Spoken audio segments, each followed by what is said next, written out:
I want to make sure that everything checks out. We're going live. Okay, here we Yeah, are. quick before we start. The reason why I shave my head like this is because I can't afford a haircut. So I have my own hair clipper to shave my head. I've done that 100%. You look fine. But really, like, I refuse to support independent barbers now, and like, I want to make sure.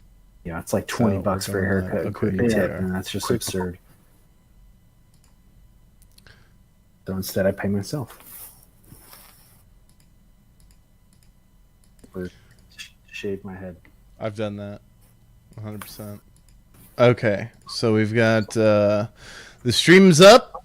This is the first episode of Basement Talks. We've got Q and Rolo, and I'm Rommi, and we're here to discuss various topics, mostly self-improvement, and also the erosion of masculinity. We'll talk about things going on in our society, and whatever kind of news we just feel like talking about. We will usually have a show format. Yeah. Tonight's episode 1. It's just kind of like a hangout almost. Yeah, just hanging out. Anyways, did you guys want to... We'll do it live. The Bill O'Reilly clip? Yeah, we're just going to do it live. Yeah. Yeah, so really, we want the show to touch on kind of just the erosion of masculinity, the lack of brotherhood, kind of the erosion of the soul of the American man, and the American in general, but the American man, there's a lot of problems facing millennial men, and there is a lot of cultural degradation that we face, and just overall depression. And instead of having a brotherhood or having friends that sharpen you and keep you accountable, society is basically a bunch of commiserators and hangers on. We are basically culturally all in the gallows, and we are dying a slow death of despair. And instead of having men in our lives that lift us up and improve us, we just have hangers on. They're just there to basically make the death faster and continue that downward spiral. You have guys that'll help you or encourage you to drink, do all sorts of things that compromise your integrity and your morality, or just live to excess or to instant gratification, or just to destructive gratification in general. There is nothing of substance generally about any of the relationships most millennials have. And there is no structure to their life. There's no purpose of their getting together. There's no purpose of their friendship. It's just literally somebody to give you a dopamine fix or to hang out with so that you can basically have company while you're miserable and drinking yourself into the ground, or consuming things that are bad for you, or performing activities that bring, an instant high, but no long-term happiness. It's kind of like gamer culture. We've all three of us have played games in our past, but at some point it does hurt your life. It is a detriment. You're not improving your life. You're basically just trying to zone out, numb the pain. And it's a soma that basically is just, at this point, most men are using to get from one day to the next, to avoid facing their own sad realities and doing something about it. It gives you an excuse to put that off for another day. Yeah, I agree. And it's kind of like, you were talking about millennials having an issue with this. It's almost like they've developed this massive pain avoidance thing, right? I know Jordan B. Peterson talks about how life is suffering and you got to find meaning in life and all this other stuff. But it's pretty true.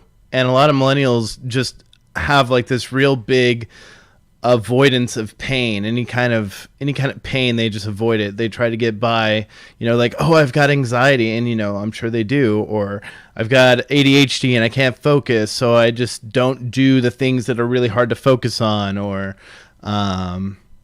what's another one? Depression. I can't get out of bed. I can't go do this, can't go do that, when they should be working out at the gym or eating healthier or just doing things that should improve their lives, and they just don't do it.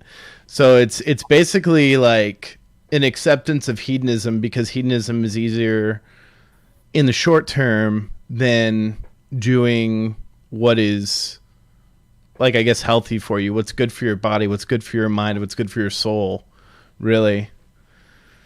Yeah, and it's setting negative precedents in your brain, and it's creating very destructive or just reifying pathways of the brain. You know, like you studied psychology, so you know that neurons fire together, wire together, and you're creating very crystalline paths from one point to another in your brain to achieve short-term happiness. And the more you do that, the better the brain gets at performing those activities and fulfilling that happiness. But at the same time, it has a harder time actually learning new behaviors or doing harder tasks or performing those things that, you know, take more time but could offer potentially more reward. It's just generally just this.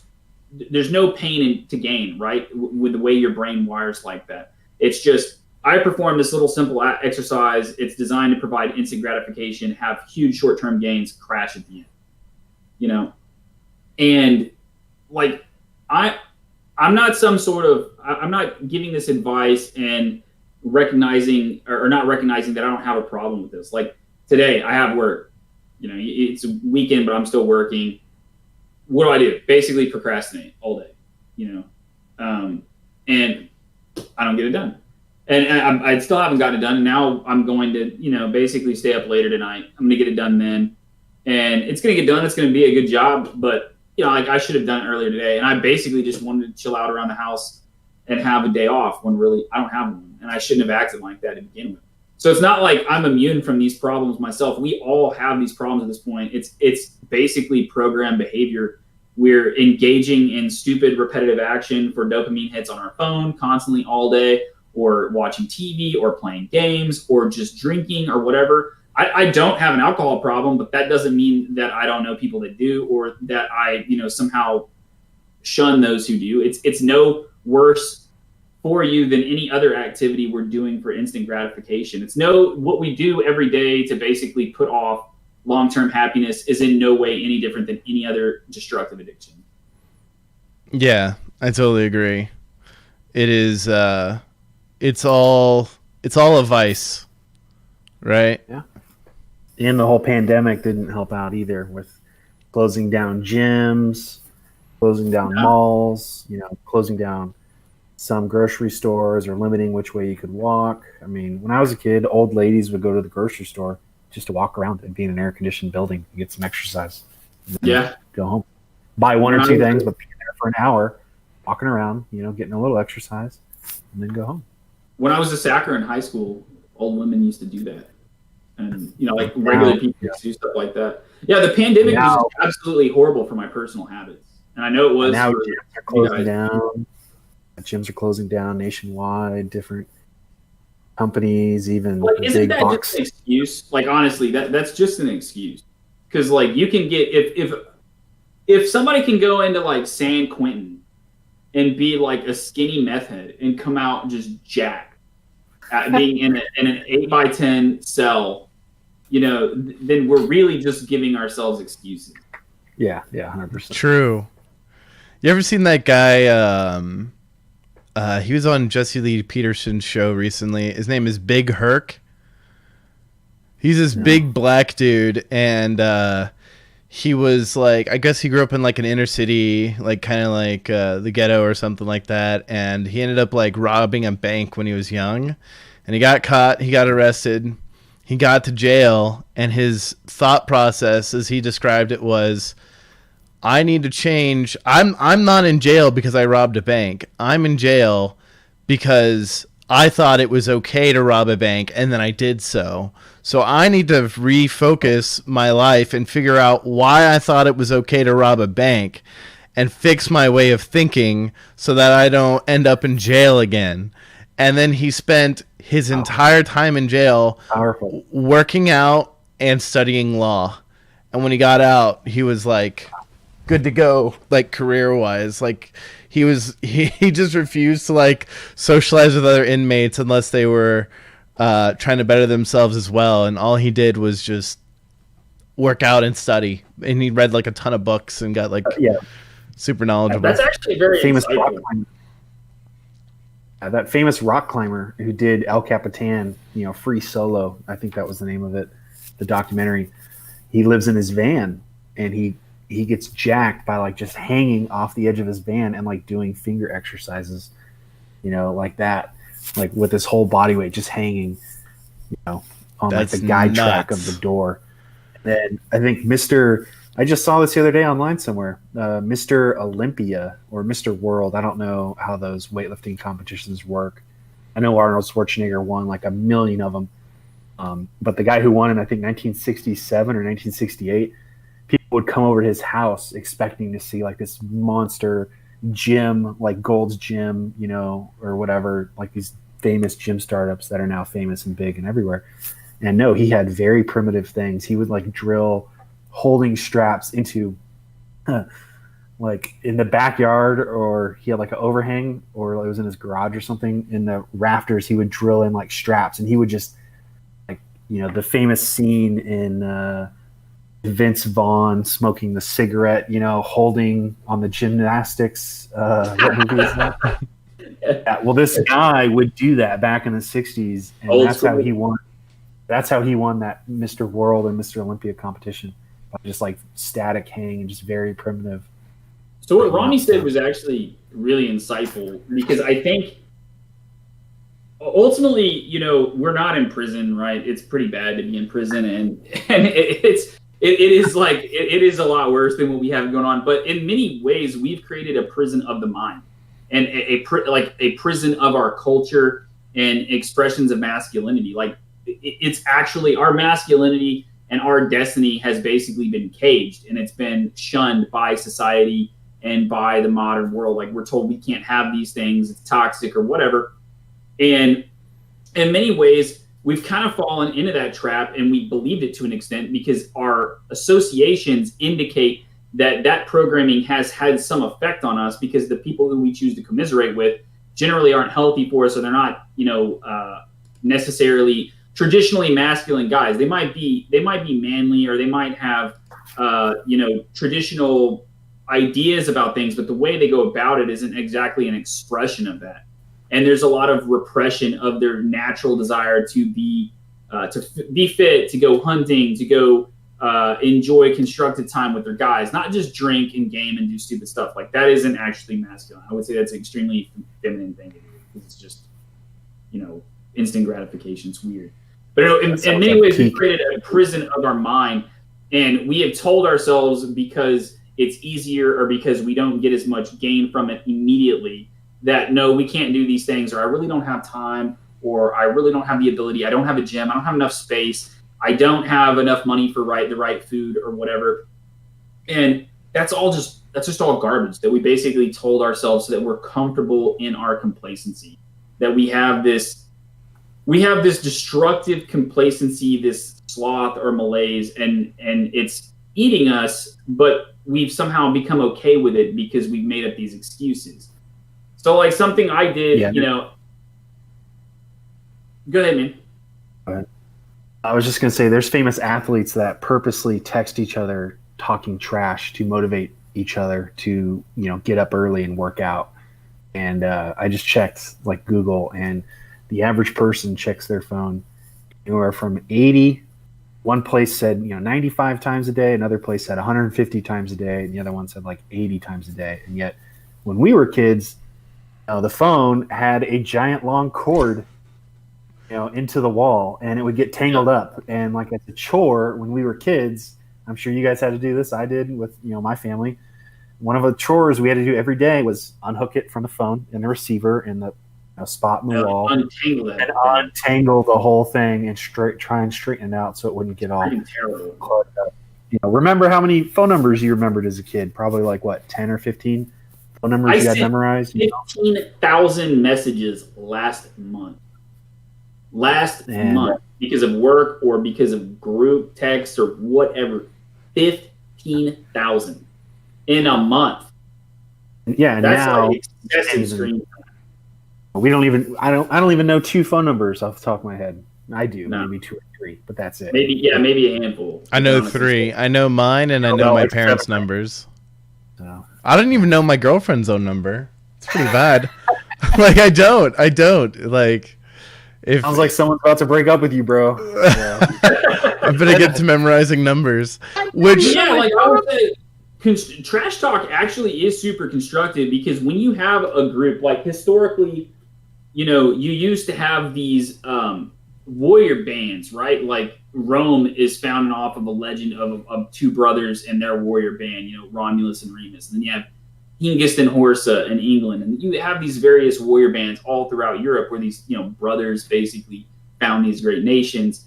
And these guys, they had an alpha or a top dog or something like that. But then there was amongst that group probably just an incessant amount of trash talking and like in good faith and pushing each other to be better. Now the only time you ever hear, like if you were to trash talk somebody in public, it's like you're a persona non grata. It's totally, toxic masculinity. It's one of the worst things you can do. But you can call each other all sorts of terrible things over a game, and you can trash talk each other online while gaming.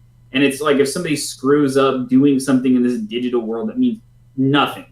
Like it actually means nothing. Like despite what e-gaming and all these things tell us, like for the average person, that activity meant nothing to you. I would actually say that so I love trash talking. It's actually one of my favorite things to do. My girlfriend talks trash. Her dad talks trash. I talk trash to her dad. He talks trash to me. I've talked trash to my pastor. My pastors talk trash to me. Like it's been a fun time talking trash. But like the trash talk that like I actually agree. You're the only other person I've heard talk about how it's like a thing of masculinity to talk trash. And it totally is. And I think there's a couple benefits to it. One, it's motivating, and then the other one is it also keeps you humble.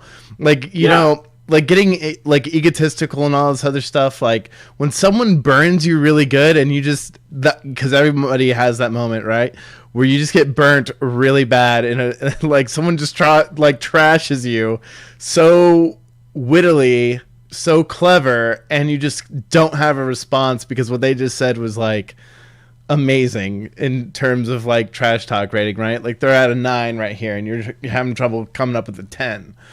So that's one thing. And then also I think like you were talking about video games. So I've noticed, like, because I've played like a ton of video games. It's actually why I got into psychology, and I'll maybe talk about that later. But I've been in a ton of different gaming communities, and in some communities, like the communities that I'm part of right now, like my friend groups online, they all talk trash. Like every single one of them talk trash. And that's the way I prefer it. But I've been in communities where it's completely barren. They don't ever talk trash.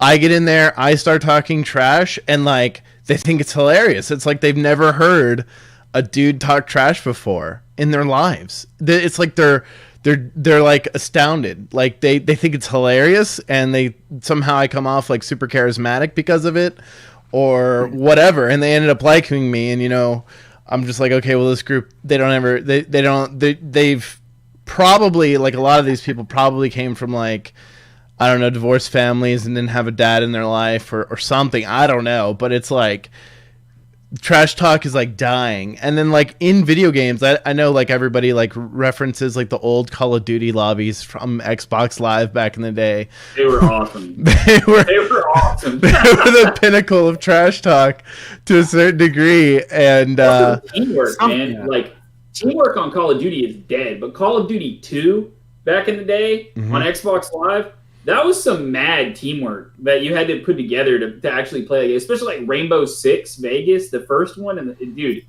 that was an intense game. And you had like actual teams. And don't get me wrong, there's games like that today.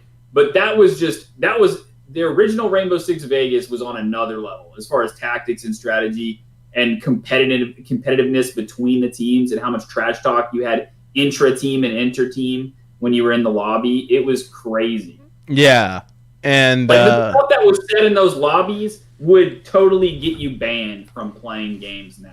But back then it was just seen like, you're online. You're online. You're online. Just get used to it, man. That's just how it is. Thick it up. You get thick skin. But yeah, no, it's totally going away. Like there's been some companies that are siding with like something sort of like the ADL, but it's like Europe or whatever, and they're like, you know, if you talk too much trash, you're gonna catch a ban. PS4 recently had an update out talking about their privacy policy being updated, where like they notified everyone that like your in-game voice comms will be recorded, and like people can report you, and you can get banned for trash talk. But it's really because of like, I feel like it's like because of the rise of women in gaming, because women always complain about getting harassed online, which I do get that like women get online and then people hear a female voice and they'll make some like comment about it or whatever. But that's just kind of like, you're going to get harassed whether you're a woman or not. And then what they actually say is probably dependent on your gender. And so some women get on there and like, some of them are really good, but most of them get on there and it's like, please don't be on my team. Yeah, for real. And then back in the day, there was no women that were decent on Xbox Live. You got with a girl and she was just like, you carried her the whole way. Yeah.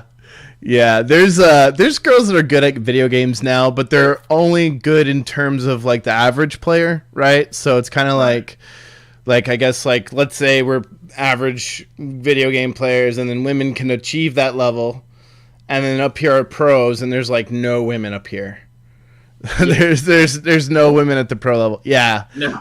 There's a couple of women in fighting games that are playing at the pro level. I've never, but for other games like League of Legends, Dota 2, Overwatch, CS:GO. After GoldenEye, I felt after GoldenEye and Grand Theft Auto Vice City video games just like, I played a lot of GoldenEye, dog. Like it was too hard. I played GoldenEye back in the day. You had to like actually take your guy and have him go to the gym to work out to get bigger. I was just like, this is self-defeating. Like, this is a video game. This is supposed to be fun. I'm supposed to be able to get on a motorcycle and go do a crazy cool jump and like a cool camera angle, you know, which was Vice City. That was my favorite game. Yeah, I don't know. People rage quit too when they get all, you know, hurt, you know, over trash talking on the video games. You know, that doesn't rage quitting is hilarious. I would love to put together a compilation video of like the most epic rage quits. Yeah, there's some pretty funny ones. Yeah, it's really interesting the amount of like, I know this is off topic. Well, we're talking about trash talk, but like the amount of like things you can gain from like gaming and apply it to real life. Like there'll be people that they play the game and they blame the game for their loss instead of their lack of inability or their controller. Yeah, or they blame their controller. They like make an excuse. It's like what we do, right? Like we do this probably in our real lives. Like, I don't know, I'll just be like, oh, I just can't control myself around sugar, so I'm just gonna go eat some. You know, I'm gonna go grab some Taco Bell and grab a soda. You know, bro, I don't even keep it in the house anymore. Going back to food, so like, I am saving for some really big purchases, and I really don't want to spend a ton of money on really expensive food. I don't want to eat like really expensive food all the time. So like, I'm not a fat guy, but like I could get back in shape. I had a 6-pack at one time, and I was really cut and defined. I'm not really bulky like I used to be anymore. I've lost a lot of muscle mass due to like some health problems and some injuries. But like I could cut and I could look better. I could be in better shape. I could do calisthenics and stuff like that. I don't need to eat all day long either. So I was like, what do I do? So I looked up this 1 meal a day thing. You know, I was like, that's really cool. I might do that. I might actually cut calories too, because I could use to lose a little weight around the midsection, you know? So instead of eating just good food all the time or eating crap and filling myself all day, I eat really high quality ingredients like once a day, you know, and I've lost weight. I feel amazing because I'm fasted most of the day. Brain fog is gone. I have a lot more mental clarity. My thoughts are more concise. I don't know when I've kind of gotten off of it this last week. It kind of sucked. I had some things going on with work. Was just super busy.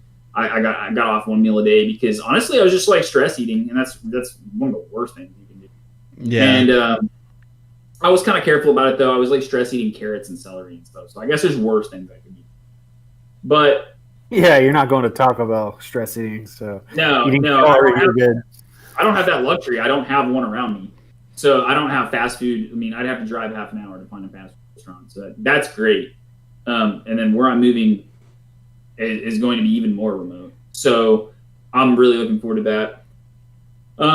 But, you know, all of our choices seem to be a choice between unhealthy and just outright detrimental, immediately detrimental. Mm-hmm. Like you can go make yourself some really crappy sandwiches and eat a bag of chips in your house, or you could go have a gordito, you know, and like just immediately feel like crap. And man, I'll tell you something really weird that was occurring when I was eating fast food on that topic.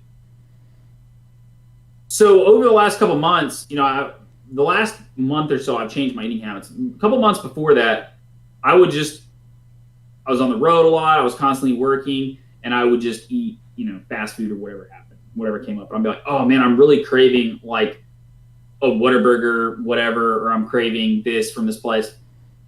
I eat it, and like I'd be eating. I'm like, oh, this is so good, and then I'd immediately be depressed and like freaking sad. Like as soon as that high wore off from getting it, after I ate it, I was like super depressed and very upset with myself that I would eat that crap. I'm 30 years old, you know. Actually, what we're eating now and the habits we are doing, we've got about 5 years. You got about 5 to 10 years after 30 to really improve your life, get in peak muscle condition, to, you know, get in peak cardio shape, to cut fat, to you know, clean out your arteries if you can, before you're set physically. And there's a cycle between osteoclast and osteoblast that basically model your bones, but your somatic cells in your body go through a very similar process. And it's extremely tough after 35 to fix that damage. And you're really setting your body up for heart disease, for osteoporosis, for, you know, gut problems, all sorts of stuff, obesity, diabetes. And once you're there, once you're out of your mid 30s, that's it, man. You're going to have a really, really hard time fixing that damage. You can, but you're going to have a hard time. And so I know that in the back of my mind. I also know what I'm doing is destructive. At the same time, I have this impulse to, you know, satiate that, you know, carnal desire or whatever I have going on, that sense of instant gratification that I need to achieve. Make the wrong decision, immediately regret it, and just am depressed. And I'm just like, I'm not eating anything the rest of the day. That was the wrong thing. Out of my one meal a day, that was like the worst thing I could do. But, you know, I think that, you know, I think indecision and making no decisions is probably a bad move. But just, I think our age group has a hard time when presented between the easy way and the hard way. We just immediately, like we've said before in the podcast, choose the easy way and then regret it. And then we choose the easy way again, and then we regret it. And then we choose the easy way again, and then we regret it. We just dig ourselves a hole, and we don't have anyone around us to give us a hand up out of the hole. We're just at the bottom of the hole, and everybody's like, oh, here's pills. Here is a self-help guide. Here is some videos that are honestly just designed to quit. Here's a pamphlet. Something. You know, or here's some buddy, a buddy can, you know, talk to you from up out of the hole and give you, you know, kind of superficial advice or whatever. But nobody's willing to like get down in the hole with you and help you get out of it, give you the boost to get out, or give you the hand up. It's always more of the same and more of the same things that keep you stuck in it. And you know, there are people who are talking about this sort of thing online, but nobody is doing it together. There's no group of men out there that are trying to do that together, to be the hand up for each other, to keep each other accountable. Instead of commiserate, actually have camaraderie and actually, you know, sharpen each other. Yeah, I think accountability is huge. Like, I started attending church in 2018, and so like my history was basically like I was a recluse for like so. Okay, so I hit 18, had some trouble. 21, 22 years old, I became a recluse for like 3 years. And then I went to therapy and I went back to school, but I was basically doing all alone. But then in 2018, I started going to church. And when you go to church, you start realizing, and you're like making friends with people there and stuff. You're like, oh, I'm accountable now. Like I can't be, I can't be going and drinking and I can't like go get high or something like I might run into someone from church, as quite a few people go to my church. You might see them at the store, or you just have this weird accountability feeling, like you are accountable to a certain way of life, and that accountability helps you live that lifestyle. And it's part of being like part of the like I guess the tribe, or the brotherhood, I guess you could say. And you're right, there isn't many, there are not that I'm noticing. I'm seeing a lot of people give a lot of advice, and not a whole lot of people being like, you know what, dude, let's partner up, let's help each other out, let's hold each other accountable, and do what's necessary to get out of this rut for each other. Because it's, accountability is like, I feel like it's lost. It's probably the most underrated thing we have in our society. Like everyone, like people listen to Joe Rogan, and Joe Rogan will be like, yeah, do this diet, do this exercise, do this, do that, do this. And then they're like, they don't have anybody to hold them accountable. Right. It's Joe Rogan's not going to hold you accountable. Exactly. Joe Rogan. Yeah, I got a good example with this. Speaking of accountability, the Army just changed their physical fitness test. And I read somewhere online that like 40% of the men can't pass this test in the Army. And there was nothing wrong with them before. They were passing the old physical fitness test just fine, which was like running and all this other stuff. And now they just changed it. And it's like over half the women that take it fail. And then the men, it's like I think 30 or 40% fail. And yet like how are I don't know what they're going to do, but whatever. I mean, every time I went by an Army base, they would just be working out for like 2 hours every morning, and then they would have the rest of their workday. But I watched that, that Army combat fitness test, and it's like when I was in my peak physical condition, that really wouldn't have been a very difficult test, to be very honest with you. But I trained a lot. Like I trained all the time, and I was constantly in the gym. But that's not the new military. The new military is computers and typing. And I was going to say that, stuff, not physical like work. that wouldn't even be as difficult as two-a-days. For most people's football training or football practice. And right. Like that in no way would be more difficult than two-a-days, or what a coach would have you do at two-a-days. But the thing is I don't think there is any. When we were growing up, you had the I wanted so bad when I was a kid to have the Presidential Physical Fitness Award, even though it was signed by Bill Clinton. I really wanted that award, and I fought for that thing. I was like 6, 7 years old, I guess, when it started. But like every year in school, I tried to get the Presidential Physical Fitness Award. And I actually had health problems growing up. This was not like an easy thing for me to achieve, but I was really determined to get it. I just made it a goal, and it was just at one point in time in society, mind over matter was extremely important. And if you wanted something and you didn't achieve it, people would say, well, you just didn't want it. And that was actually true. Like that's actually true 90% of the time. If you wanted something and you didn't achieve it, then you just didn't want it. I mean, because otherwise you would have gotten it. Yeah. And so when I was a kid, I was training as a gymnast, and I was a swimmer, played baseball, all sorts of sports. But gymnastics and swimming were taken really seriously when I was a kid, because they were Olympic sports, and my parents wanted me to go to the Olympics. And so quitting was not an option. Just being my best all the time, perfect practice wasn't an option. If I didn't achieve something, I just didn't want it enough. Nobody gave me any excuse about it. And I give myself a million excuses now. I shouldn't. There's nothing wrong with me at this point. I've had a lot of health problems, a lot of health setbacks in the last couple of years, but right now I don't have an excuse. But for whatever reason, I'm just resting on my laurels, I guess. I don't really know. I'm just kind of at a standstill. And when I was younger, that would have just been seen as crazy. I had some pretty bad health difficulties when I was like 18 years old, 17, between 16 and 18 years old. And I wasn't a super big guy. I think I was like 140 pounds when I was 16. And I wanted to play college football for this college that I was applying to. And I really wanted to play college football. But I was small. I was getting creamed, honestly, at the time. I was really, really fast. And I wanted to keep my speed, but I wanted to be big.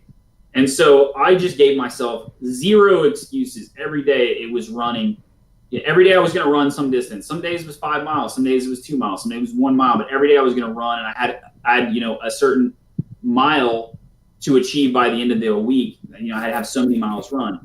Spent a lot of time in the gym, lifting weights, ate a ton of food. Anything I could eat, I did. I went from like 140 pounds to like 200 pounds by the time I was 18 or 19 years old. And then at 18 or 19, right around the time I was like 230 pounds, and it was, I didn't do roids. I didn't do stupid stuff. I wasn't doing anything harmful to my body, and I was extremely lean, but I achieved that because I just wanted it. And I don't know why, but our age group really was, it seems like the last age group that just did hard stuff to just do it. And at one time we all did it, although we might all three be slacked off at it at this point for one reason or another, whether they be legitimate or not.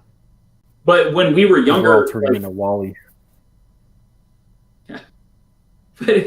But I said I think we're all turning into Wally, where we're gonna have motorized scooters or whatever, and just eat food and have a screen. We will, like, right next to our face. Yeah, if we don't do something, we will. I mean, like Elon has talked about just buying Facebook to turn it off. That might be a good start for society, honestly. Yeah, that would be pretty no sick, way actually. he say that. He has. No way he said that. Yeah, no, he said that. Oh my god, that would be sick. And, wow, that'd be hilarious. Just to turn it off. turn it off. Whoa. Yeah, Wow. just to delete it. I don't know how you do that, but okay.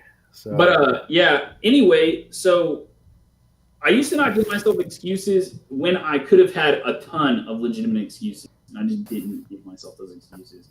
One thing I've noticed, but I don't. At the same time, I have nobody nagging me. My wife is perfectly comfortable just to see me happy and not stressed out and not like sore and complaining or whatever. Like she's not really pushing me to exert myself or whatever. She shouldn't have to. Like I should want to do it for myself. Yeah. When I was in junior high and high school, we'd all hang out with our friends and play whatever sport was in season for fun, even baseball catch, frisbee catch, whatever. And so I remember probably 7th or 8th grade, I maybe had 1 to 2 hours max a night of homework. And then by the time I was a junior or senior in high school, it exploded to like 4 or 5 hours. It's not like my intellect went down. I would still do homework. Wait, no, it looks like your screen froze there, buddy. Mine? Oh, Q. There you go. You're good. Or maybe it's my internet, which would be funny. Anyways, but yeah, it's like, being a junior or senior, you would just get shoveled with homework. And it was like, this is all just busy bee work. And I was involved in sports. So I would have 2 to 3 hours of practice after school every day. So like if before practice started, I would be in the library doing homework, or on lunch break, same thing. In class, if there's only 10 minutes, break at the end, I'd be sitting there trying to get homework done, or like on the bus to a team event, in another city nearby, I'd be trying to do homework. Now, like I hear people on the radio complaining about like their kids. I'm not going to blame Common Core at all, but they say their kids in junior high get like 4 or 5 hours of homework a night. That's crazy. Like, and that happened. what? I mean, that actually did start in our age group. That's 100%. And it's just insane. And like colleges, they just give you all this busy work, even though they just sit there. The teacher just sits there with a PowerPoint and clicker. And the homework, do they come up with it? No, they get the homework from the book publisher, cuts a deal with the college, with kickbacks or whatever. Right. Going around so everyone sweetens the pie. And it's just absurd, That's one thing, like, so me and Roland lived together in college, and I used to trash talk Roland about his weight, and he used to trash talk me about procrastinating, because like we both had problems. Like I would procrastinate. I made all A's. I would do really well on my work, but I would literally just wait until like the last minute to do it. I did the same. He would trash talk me like, "What are you doing? You have work? Are you not doing it?" And I would just chill out and do whatever and wait till the last minute. And he trash talked me. Yeah, I'd come home and you're just like this on the couch. You're like, yeah, basically on your phone. And he would, like he made bad decisions, and he was overweight. And like honestly, that time in our lives, I got the most done because I quit procrastinating as much. And you, because we were basically trash talking each other, you got in like some of the best shape you'd been in since the Navy, right? Yeah, I cut a lot of weight. I was actually getting like you look good. Yeah. Well, and then now the coronavirus, it went downhill. But yeah. Yeah. But back to what we were saying earlier. Go ahead. I was just like, I was gonna talk about you can't live with guys forever. Like at some point you should get married and have a family or whatever. But that doesn't mean there is a real problem with guys with girlfriends or wives or whatever. I don't have this problem, but a lot of my guy friends do, where their wives may not even be all out of bounds with this either. Their wives don't want them to hang out with their old friends. Well, there are certain friends my wife doesn't want me to hang around. There totally are. But my good friends, my wife won't give a crap if I'm hanging out. Now, if I got stuff to do, if it's like actually what I'm doing is actually detrimental to our schedule or like financial security or just my productivity in general, she might have something to say about it. But if I've got nothing going on, I can pretty much stay out like whenever I want, hang out with my friends. She doesn't really care. Unrelated to us three, there's a friend I have. Quentin has met him, or Q has met him, sorry. And like when he got engaged, like it was like a light switch went off. And anytime me and this guy would hang out, she would always call or text. And his phone would be just going off like a Christmas tree. And if we just did something like hang out front of my house and smoke a cigar or, go eat something or watch a cool movie that he wanted to watch that his girlfriend didn't want to watch. Like degenerate, basically, or like immoral, like the whole time. Yeah, we weren't going to like Tijuana or anything crazy like that. It was just like hanging out and going to see a movie that she didn't want to see, and he would just get bombarded with text messages or calls from her, and I would just tell him, I'm like, dude, how is this normal? How is this healthy? How is this normal? And screw you, man. You're not married. You don't have a girlfriend. You'll find out someday. I'm just like, is that what marriage is? You're just getting bombarded with phone calls? Like, legitimately, there was some nights my wife would blow up my phone too, but like I really did have stuff to do, or like I was screwing up her schedule because she worked. So like at some point in time, like what you're doing is not good. But at the same time, I'm not I wasn't talking about you. So no, I know who you're talking about. All right. Yeah. Okay. All right. Yeah. All right. I know who you're talking about. But, insane. Like just the level of insanity. I've never seen it. Actually, I have. I saw it in the military. There was this one guy.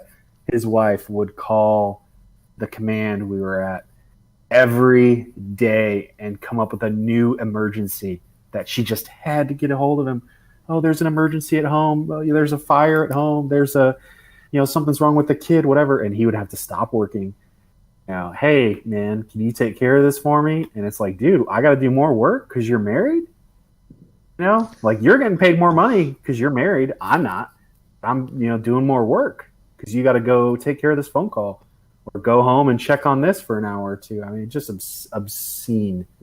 Just insane. Like, so there's honestly like, there is some stuff that women do nowadays that are completely detrimental to the relationship and to their men. But to be very honest with you, if your girlfriend or wife has a problem with you hanging out with your friends, the problem might not be your girl. It might be your friends and the type of friends that you hang around. True. Legitimately, you could have a problem with the type of men that you associate with. And,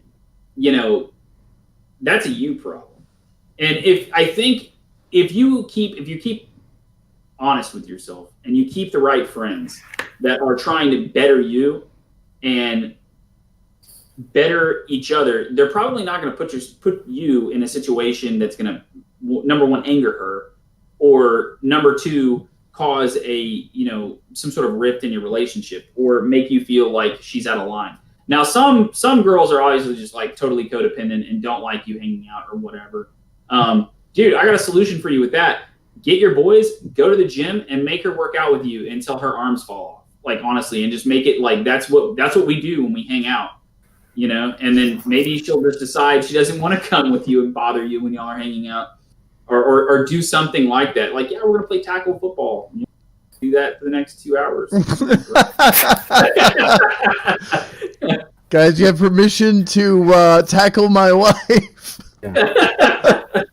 That's a bad idea.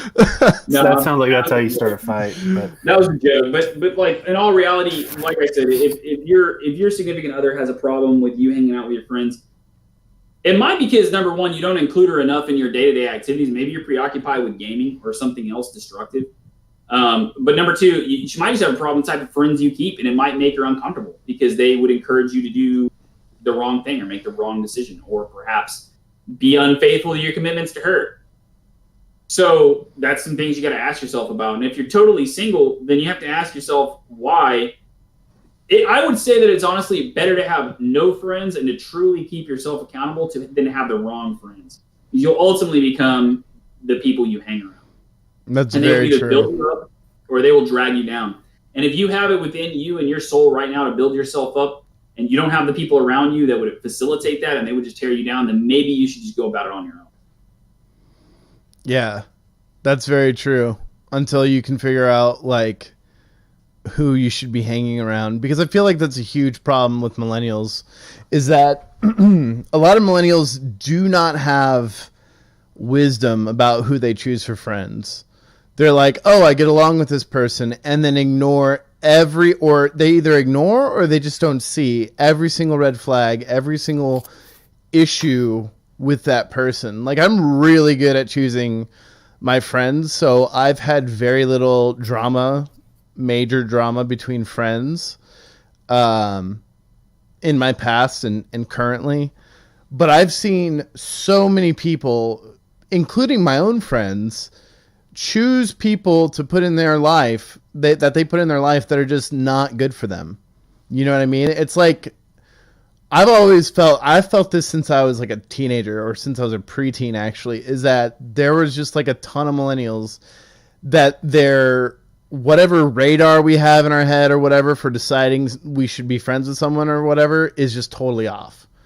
It's actually the weirdest thing to me, because I've seen so many people they're decent people, but then they just make the worst friends, and they end up having a ton of drama with those people, and their life is literally worse off for their friendships with these individuals. And I'm just like, did you not see that, like, from 10 miles away? Like, it was pretty obvious up front. But no, like, it is weird. I don't know if that's like a common man problem, or I've seen it in both men and women, to be honest with you. You know, that's interesting that you say that, because that's one thing that I can say about my younger siblings, is that they really had the worst friends. They had the worst friends because they would basically try to build relationships on superficial compatibilities or superficial commonalities, and completely ignore really serious incompatibilities with cultural differences or ideological incompatibilities. And so they would just completely ignore these glaring indicators that this person is not good for you, this person doesn't have your best interest at heart, because they had some sort of superficial commonality that they could, meaning like a brand of shirt or something they wore at school. Is that what you're getting at? Music, yeah. Like music is like, it's great. Like, that's, you should look at friendship in the level of compatibility you have with friends in like tiers, and like cultural, ideological, spiritual. Those are like three pillars of really good indicators of long-term friendship and compatibility with your friends. Music, food taste, all these other things, those are immediately things that people quiz each other about for compatibilities, right? What type of beer you like? What type of music you listen to? Do you like this person? What type of shows are you into? Completely irrelevant. That's leisure time activity. Like, what do you do? That's not even leisure time activity. That's like mind-numbing crap. Like, what do you do when you have nothing better to do and you literally couldn't do anything else productive in your life? I want to have those commonalities with you, because we can get together and do those completely useless things together. That's awful. And if you're building friends off of these really superficial compatibilities, you're going to have really superficial friends, and they're never going to have your best interest at heart because they don't share your interest. They don't share your values. So, I mean, that's totally critical. When I became friends with Rommi and Rolo, immediately what we clicked on was cultural, ideological, spiritual values. It wasn't like I have no idea what Rommi's favorite movie is. I do know Roland simply because I lived with the guy, but like had no idea what that was the first year we were friends. And it didn't matter because we had so much more in common and we had so much more to talk about. What is my favorite movie? Really strong pillars of ideology together. What is my favorite movie, bro?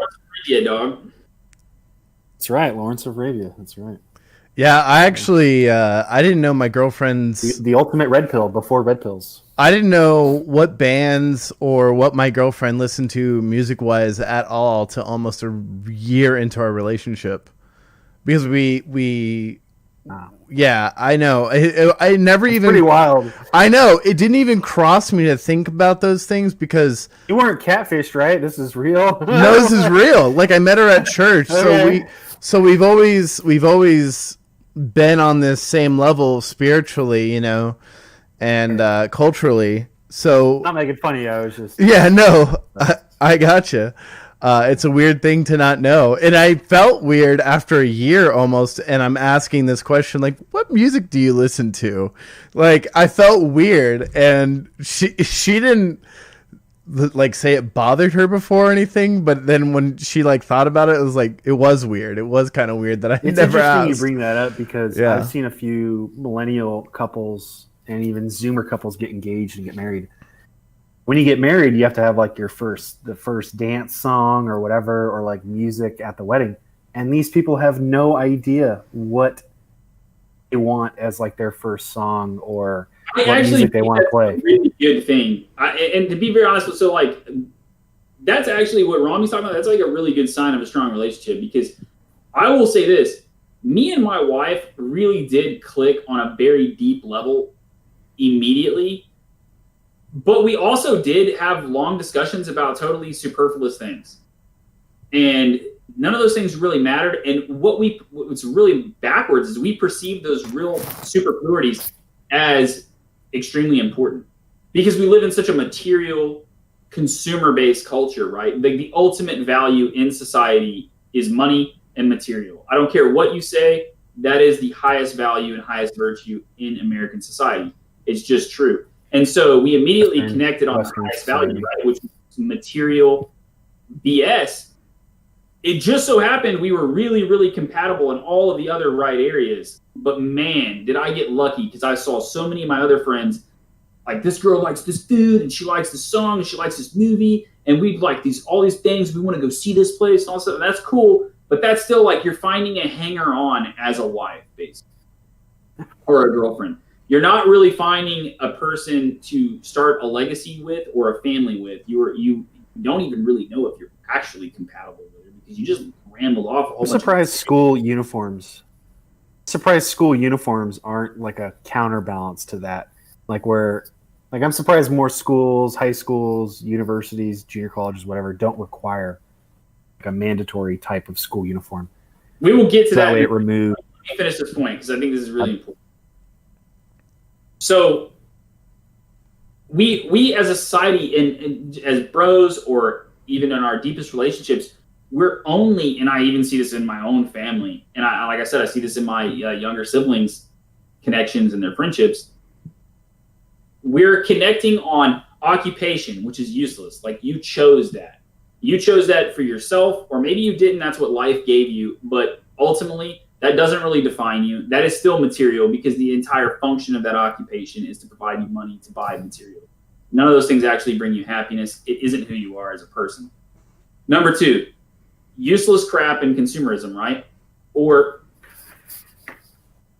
simulacra for ideology. Like what an example of that would be like the Marvel universe or something like that. Simulacra for tribe and simulacra for ideology.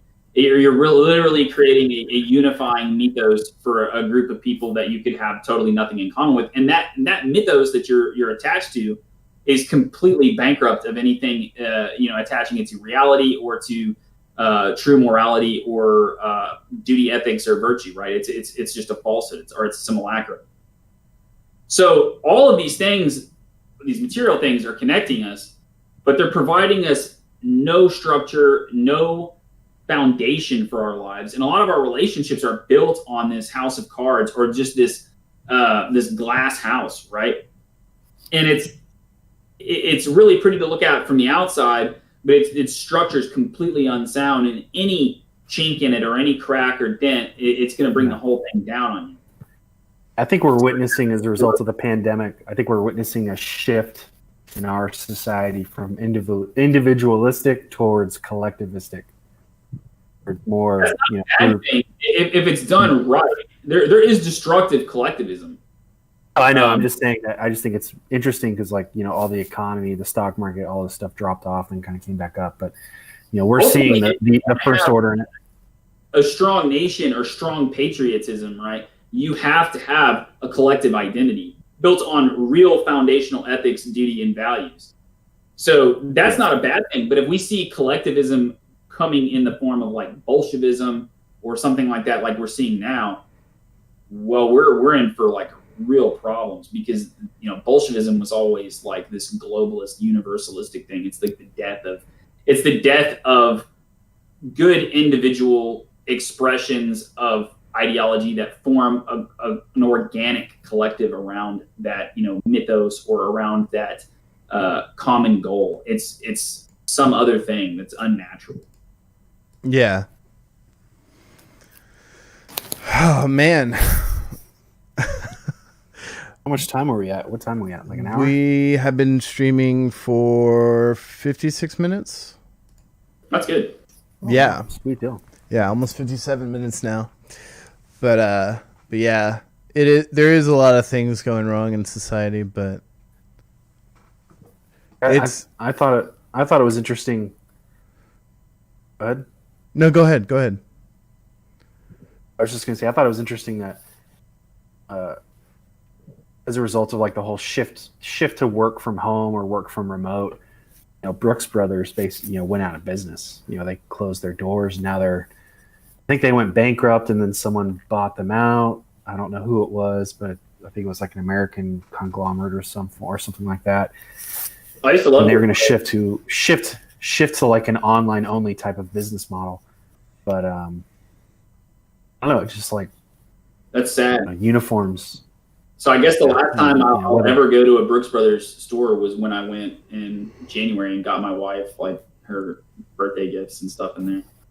Yeah, that'd be probably. I'm sure they'll have some retail locations, but yeah, the same thing. But a funny story of like working out and stuff. Back to earlier, is that when I was in service, all of like the higher level people and like the senior leadership of like the lower level people, meaning like the enlisted, all of those people would go work out every day during lunch, because they would get a 2-hour lunch. Like none of the junior officers the junior officers would go work out too. None of the lower enlisted guys would get that privilege to like go do that every day. And they've actually done studies, think tanks and each service, that if you live on base, your physical fitness score is higher than people that live off base. And like, that seems to hold true for my younger siblings. Like those two had a totally different living arrangements, and one lived on base and had a much healthier lifestyle. Not to say that the other doesn't have a healthy lifestyle or that he isn't in great shape, because he is, but one definitely had it better than the other because of the decisions they made. Actual living arrangement. And I would even ask my leadership, like, hey, can I go work out? Or like me and this duty group, could we go work out? And then show up at this time. And no, absolutely not. I mean, just no. Even though the leadership would reinvent the wheel every year or every 6 months, doing something completely different, the average Joe that had to do all the work on the lower level, just nothing. Got screwed, if you will. Yeah. Man, Q disappeared. He's vanished like a ghost. did, of course. Yeah, but I was gonna add to what he was saying, like about commonalities between people and like how they connect and what they establish relationships on being superficial. It's so true. Like the problem with like all this media and entertainment that we connect over, right? Like we connect over Marvel movies, Star Wars, genres of music, bands, artists. Do you remember the people that would get dressed up for the premieres or for the opening week or opening 2 weeks of the movie? Yes, I've been to like, I think I went to like all 3 openings of Star Wars episode, like prequel trilogy. Mm-hmm. And then I went to like a 1 or 2 midnight openings for the sequels. And there was always people like super dressed for it. And like, that's cool. Yeah. There's like, it's like cool. Harry Potter and Star Wars were the first movies that people did that I saw. Yeah. And I thought it was kind of weird. And then Marvel, just like Comic-Con phenomenon that took off, and Comic-Con and Marvel movies just exploded that genre of people dressing up and makeup and all that stuff to do that for the movie. And I don't know. I've always thought it was kind of bizarre, but if I dress up and do that, I'm not being paid to do that by, the company, Yeah. But I'm giving them free advertisement by me doing that. Yeah, that's true. It's a death of identity. Like, honestly, outside of the atomized consumer, you can't have an identity. It's completely verboten to have an identity. And people won't say, oh, it's just this group or that group that can't. But really, it's really everybody. And so to unify a society, you have to have some sort of foundational mythology. Well, you can't have the American foundational mythology. That's forbidden too now at this point. So what do you fill the void with? Your little simulacra of foundational myths and these new universes that are created by Hollywood, basically. And so, like, why are that identity? You can be pro-rebellion, you can be pro-empire, you can be G.I. Joe or Cobra or whatever, but Megatron, Optimus Prime, you'd see those stickers on everyone's cars, on the bumpers. Decepticons transform. Oh boy. Yeah. I mean, it's like something. I had a discussion with a person I really respect and is a good guy about how what we're seeing in society, like the I don't know what you want to call it, the schism that we're seeing in society now, especially with the United States, it's two-sided, right? And he was saying, well, the big problem was tribalism. No. Basically, you're seeing an A/B test of two globalist, universalistic ideologies. Sectarian, maybe, but it's not tribal, not balkanizing along tribal lines. If people had like true and real tribes that they identified with or affiliated with, you wouldn't have these big globalist A/B tests of monolithic ideology. It would be true diversity. But you can't have that. You have to have this big globalist A/B test. It doesn't matter if it's on the left or the right. Yeah, I got a good example of that actually with my service. Every time you go to a new command and you have to do this like packet of info where you go meet all these people, security screenings, your analysis test, haircut, uniform inspection, paperwork for the command you're at, whatever.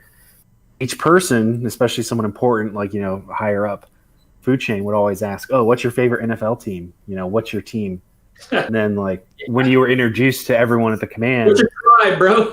They would say, exactly. They would say, oh, hi, this person's name is so-and-so, and their favorite team is blank. Not, oh, this person is so-and-so, and they serve, whatever branch of service it is, or, they're from this part of the country. And I just thought that was so strange. When I was in. Actually, when you think about it, that is really weird. Yeah. So, like, okay, we have talked about all the things. Well, not all of them. There's a lot of things plaguing us. But instead of just talking about how crap life is, right, in many ways, because we're not even going into all the things that are actually, like, really problematic for our age group and all of that. We're not going to go into that. We'll go into that from time to time as we move forward, but we should talk about some things that we could do to improve our lives and hold each other accountable with a program, to basically better ourselves and better our lives. Because ultimately we can talk about how this sucks and that sucks and this affects us and we should be doing this. But if we don't provide some sort of example, or we don't motivate each other and keep each other accountable, we'll just keep having this conversation. Yeah, that's true. You got to find solutions for these problems.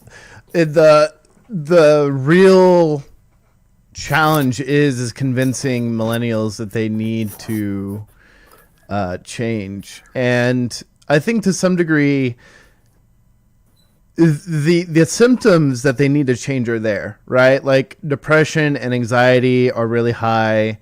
Mental illness is rampant.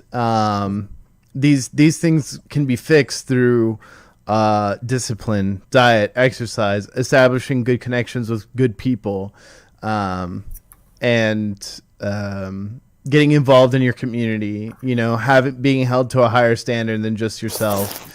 Like, these things can solve the millennial problem, as I would call it. But it's convincing them that these things will solve their problems, because these things are hard to do, right? It is difficult to be disciplined. It is difficult to go work out. It is difficult to change your diet. The issue is can we convince them that this is the way, right? Like the Star Wars reference. This is the way. Mandalorian. Okay. This is the way. No, like, honestly, that's a great saying. Yeah, it is a great saying. This is the way, and don't victimize yourself over it. Like, maybe you were a victim of something, doesn't matter anymore. You're getting over it. This is your new life. This is what you're gonna get out of that rut that you were in, regardless of why you're there. There's things you can do to get out of it. And it's a difficult path to take, right? But it's a rewarding one. You feel rewarded at the end of the day, and it's a good one for the long term. You'll have a happier life. Like, I know, like, some people will talk about men aren't supposed to be happy and all this other stuff. And that, to a certain degree, is true. But it is also true that by not being happy temporarily, you gain happiness and fulfillment in the long term.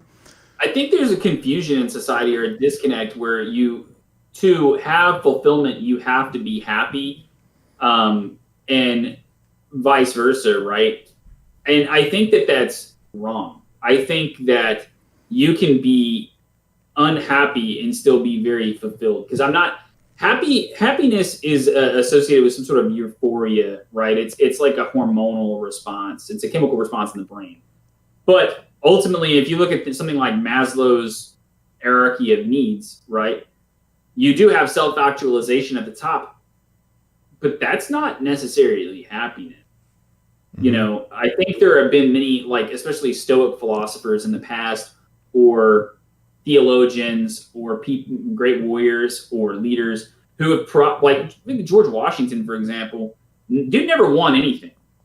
He had to be miserable the entire time he was fighting the American Revolution. He was a leader, and he had all these privileges and whatever.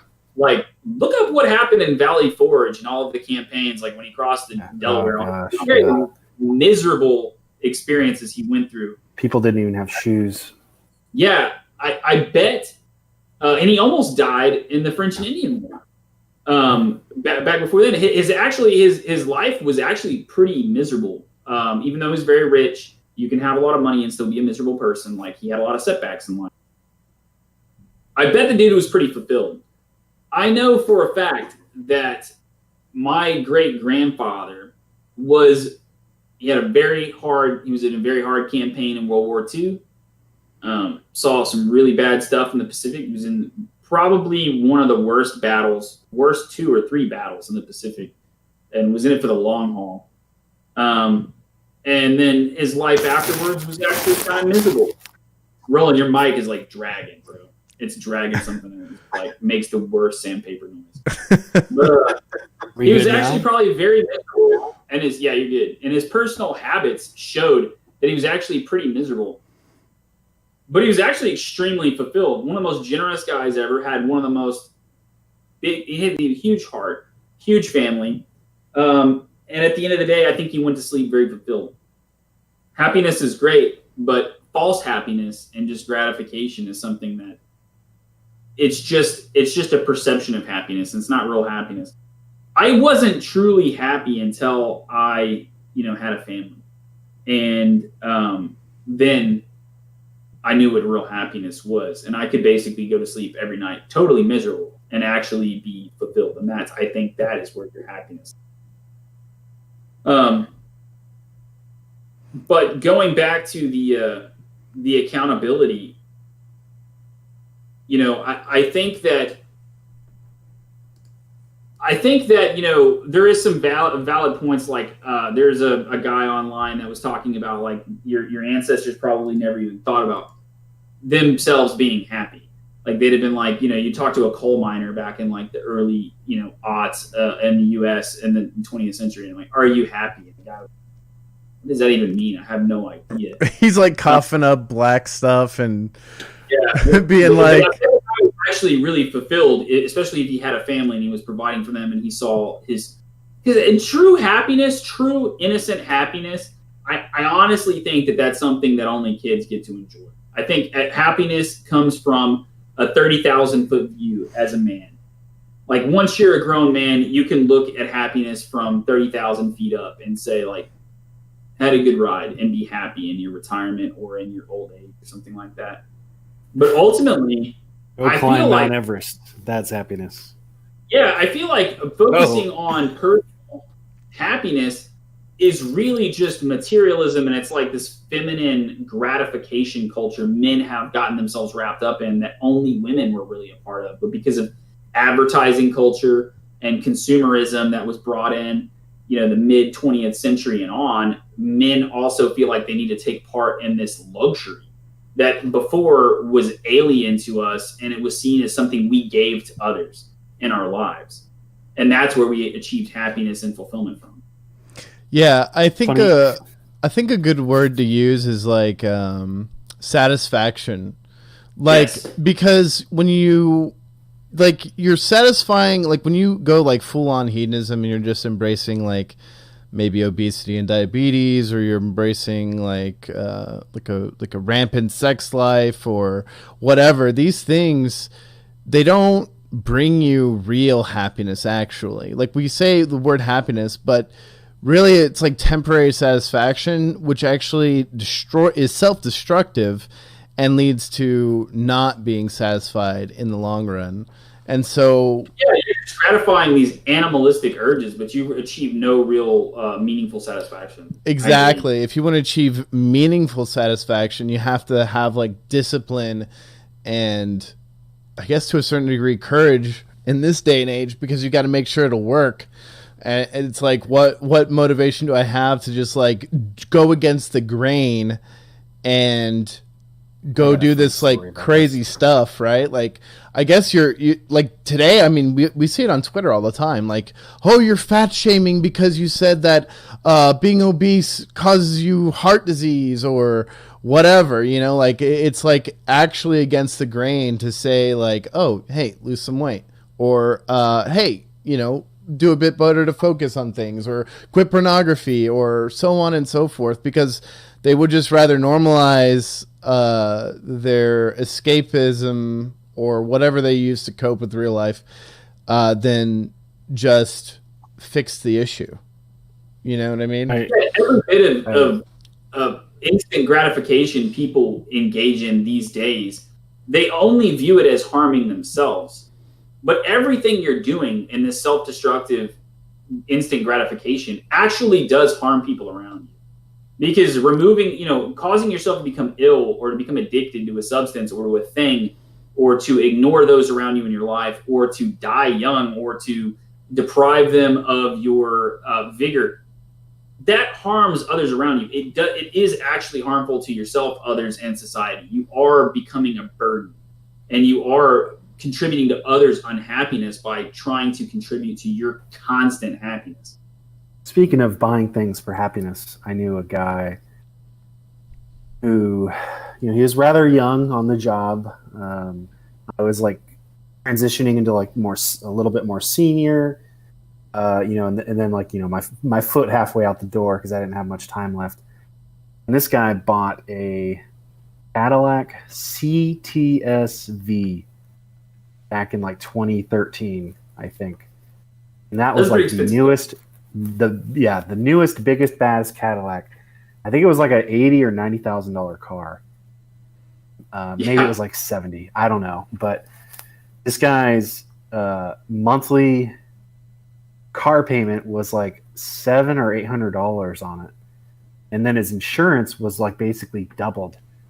So after his paycheck and everything, he probably only made like $200 or $300 a month. He spent like literally all his money on this car. During lunch breaks, he would go out to his car and sit in it. Like, it was just the most bizarre thing I've ever seen. I was like, why not just buy like a 5 to 10-year-old used Cadillac Escalade? I mean, that's still a Cadillac, or like an older Cadillac sedan, and it was so bizarre. I was just like, wow, it's insane. I would drive used cars.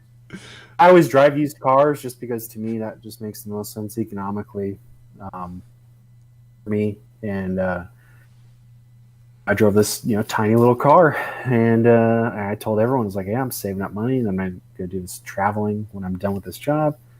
And no one believed me, and everyone bought brand new BMWs, brand new convertibles, brand new gigantic trucks that had to be specially fitted into a special container because, we were overseas to get this truck, so like it's going to cost them more money to get that truck back to the mainland US. I mean, just bizarre. And, people, why are you going to go travel? Traveling's dumb. And like, I don't know. I just want to see some national parks and stuff. And I did.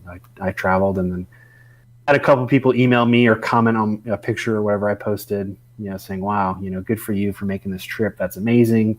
I wish I had thought of this. I wish I had done this. Like as a kid, every 60-year-old person I ever met, or like 50-year-old person, was like, man, I wish I had traveled more when I was younger, because now they're so old and frail, they can't enjoy even just a short hike in a national park. And not like nothing rugged like hiking Half Dome or hiking Mount Everest or hiking, Mount McKinley, nothing crazy like that. I'm just talking about just a gentle nature walk in a national park. And, so I think a part of being disconnected because we talked about bad relationships this whole time and how, you need to make better relationships, but in many ways, our relationships are so superficial and detrimental because we're so disconnected with each other on a real level, but we're disconnected with ourselves and we're disconnected with the natural world. And something that really did make men was a connection with the natural world. It was climbing the mountain just to do it. Hiking through the woods just to do it, walking up a stream, just to do it, just to see what was out there. Hunting, there is this huge push in society, against hunting for sport. And don't get me wrong, you should not hunt endangered animals and stuff like that for sport. But sport hunting is good, especially I'm sorry. You can go out on a piece of property and go sit up in a deer stand, and you can call it hunting all you want. That kind of, I can see why people have problems with that type of hunting, just like baiting fields and like sitting in a box.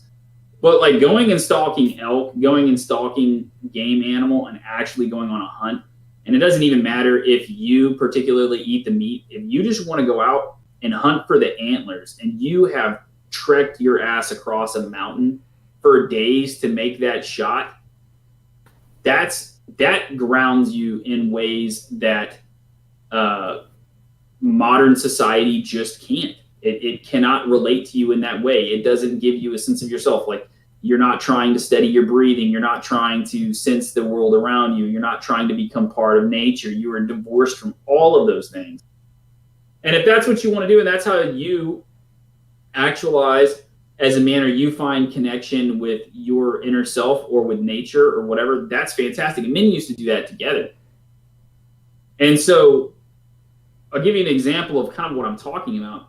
I know a person, and they're very close to me, and they live on a beautiful piece of property out in the middle of nowhere, in a really beautiful part of the state.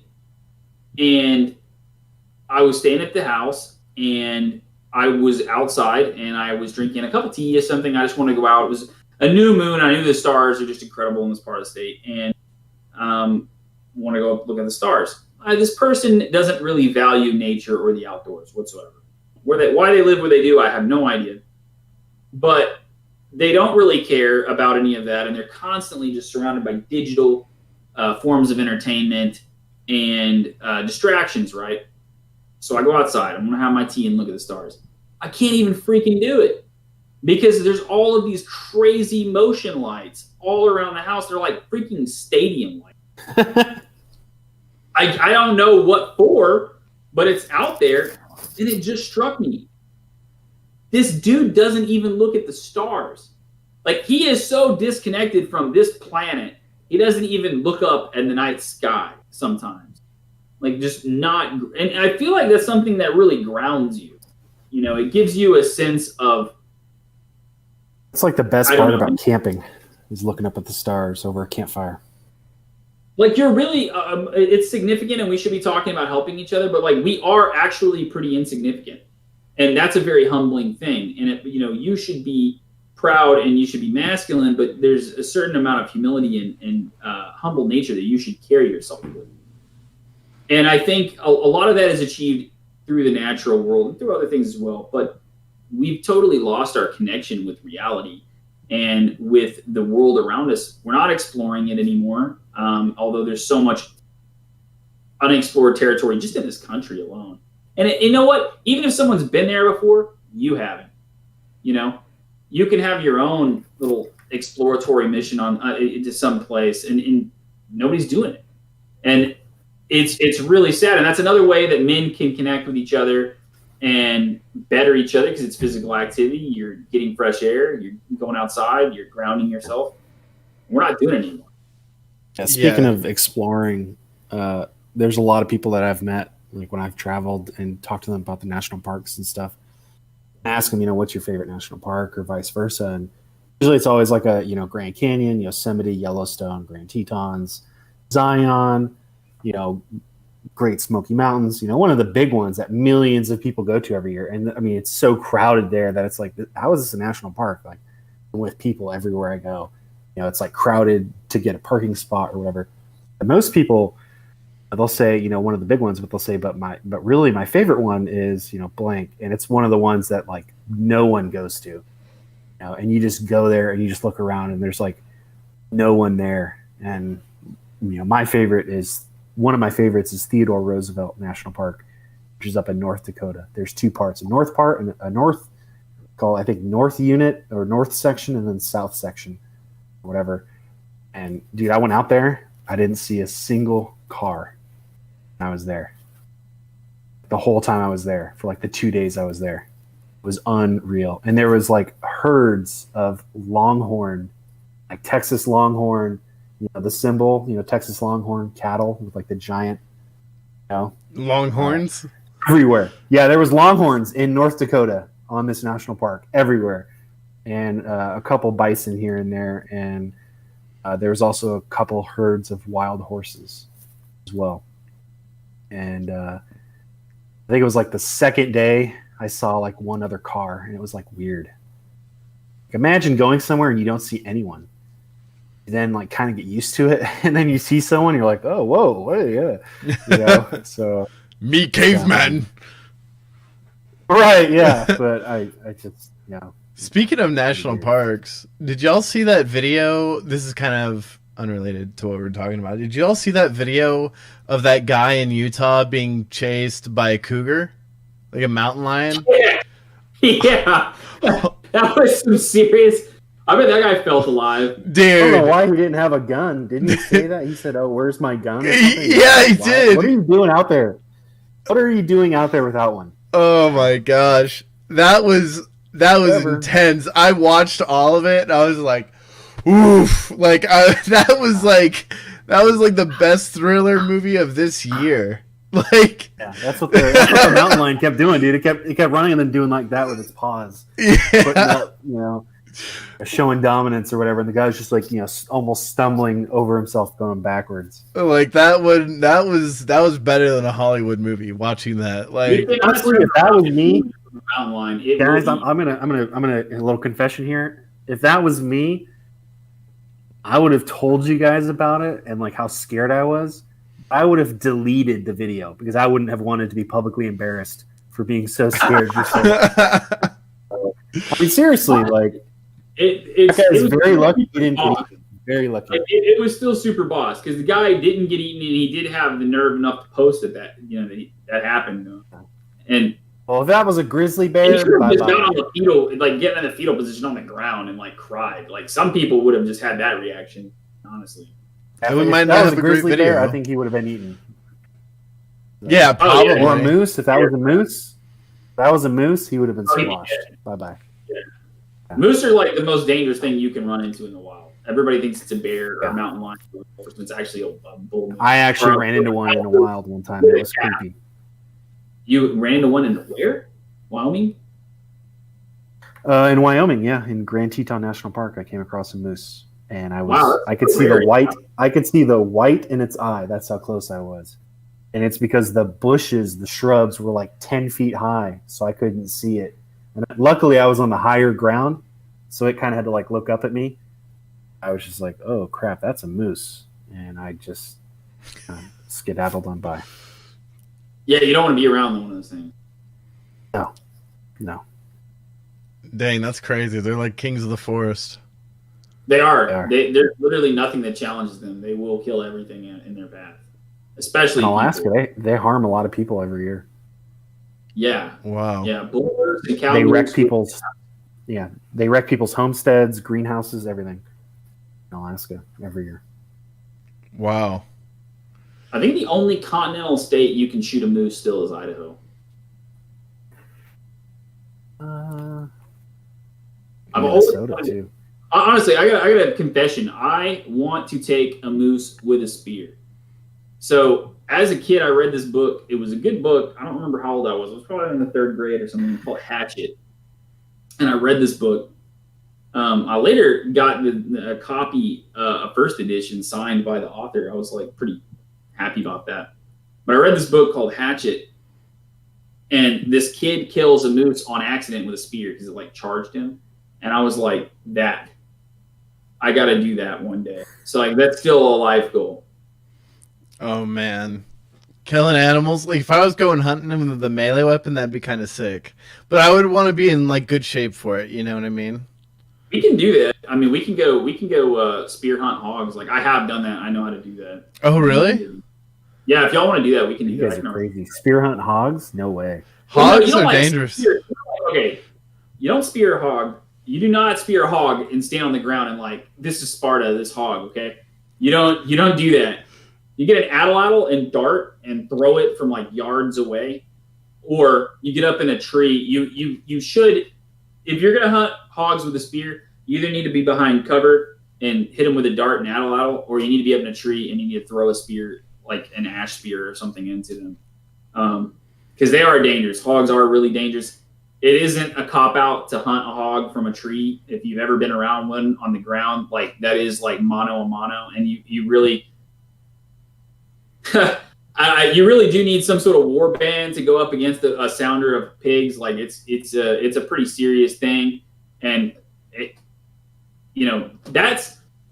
that's why men hunted in groups, and that's why women did not go on hunts back in the day. Not because like women couldn't hunt, like women can hunt, but what if she's feeding infants with her body? Like you can't do that. So instead of losing one person on the hunt, you just lost 2 or 3 people on that hunt, and it's like a huge detriment to. Wild hogs are a huge problem. I've seen them hunt hogs with like from a helicopter and just gun them down from the sky. And I'm like, oh, that seems totally fair. Honestly, I I would totally go do that. I think that looks like a lot of fun. The only reason I would feel okay about doing that is because I've been a farmer and had my entire hay crop like decimated by pigs, and like animals suffered because of that. Or they didn't suffer because I bought them hay, but I suffered financially because of it. Yeah. And ultimately it cut into profit, but it also cut into reproduction and all sorts of things for the animals that year. They didn't suffer, but I mean, ultimately it wasn't healthy. And all of their forage was just totally jacked up by these pigs that are not native and, shouldn't even be on this continent wild, but, cause billions of dollars in damage just in this state alone. So I would totally gun those down with a helicopter, but I'd rather spear one. I'll be honest with you. I think it was awesome. That's an awesome experience. And I did that as a kid. I was like, when I got into doing that, I was probably 14 or 15 years old. And, but you don't realize how dangerous what you're doing is when you're that age, right? But yeah. But I've read stories like at that age, like as a teenager, for whatever reason, I can't remember because I was homeschooled and I read like a ton of books, and I don't remember what book I read, but it was talking about this teen, and he was hunting hogs or whatever, or he came across wild hogs, and he messed with one of them, and the whole swarm came after him. So he climbed up a tree, and then the hogs started ramming the tree and trying to get it knocked down. And I was just, yeah. I just looked up online. They estimate 2 million wild hogs in this state alone in Texas. Nationally, about 7 to 8 million. That's a lot of hogs. Plenty to kill. Yeah. Plenty to go around. 1.5 billion in damage. Wow. Every year. Yeah, and that's there's sometimes you get insurance. Sometimes you can get insurance to pay out for a damaged crop, but most of the time, most farmers don't have that and don't get the payout, and so they're just out money. It's just gone, and it's all for this pest animal that shouldn't actually be here wild. It actually totally decimates native animal plants. Someone I met said they put out food for the wild hogs, and they domesticate them and slaughter them and eat them. Really? They'll build. They'll put out food and then put up one. Yeah, they'll put out one wall, and then they'll wait a couple days, put out some more food, and then put up another wall. It's like an L, and then the wild hog gets the food. Then they put up another side, and then they have a trap door. It's motion activated or time delayed for a couple of them to come in and get the food, and they just drop it. Is hog meat any different from regular pig, or? There's a lot of celebrities. There's a lot of celebrities that have done it. They go wild hog hunting, and I mean they post pictures online. They're gigantic hogs, 6-7 feet long. Humongous. What? Really? Wow! Yeah. I didn't know they get that big. Yeah. Roland's seen pictures of my pigs from back in the day. They're 800-900 pounds. I had some massive. Yeah, those were some chungus. Gigantic. Yeah, it looked like a bear before it goes into hibernation. They're massive. They are they're the size of black bears. They're actually way more than a black bear. Wow. Yeah, they're actually similar in size. Yeah. And first off, wild pig meat is cleaner because you don't have these it's not a factory farmed animal. It's literally eating crap. I don't have anything against the American farmer or farming, but that is the truth of factory farming pigs. Yeah.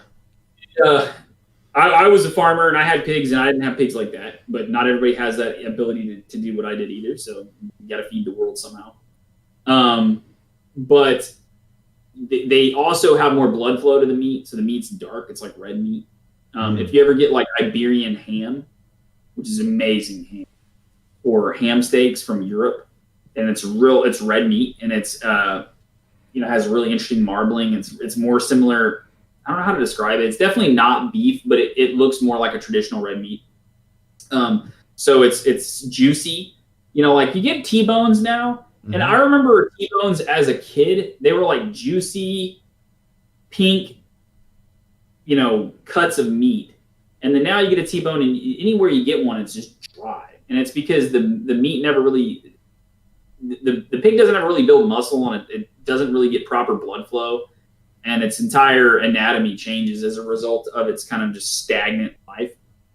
You don't have that with a wild pig. They're lean. The meat's just really good for you. I mean, they forage on nuts and roots and stuff all day long, basically.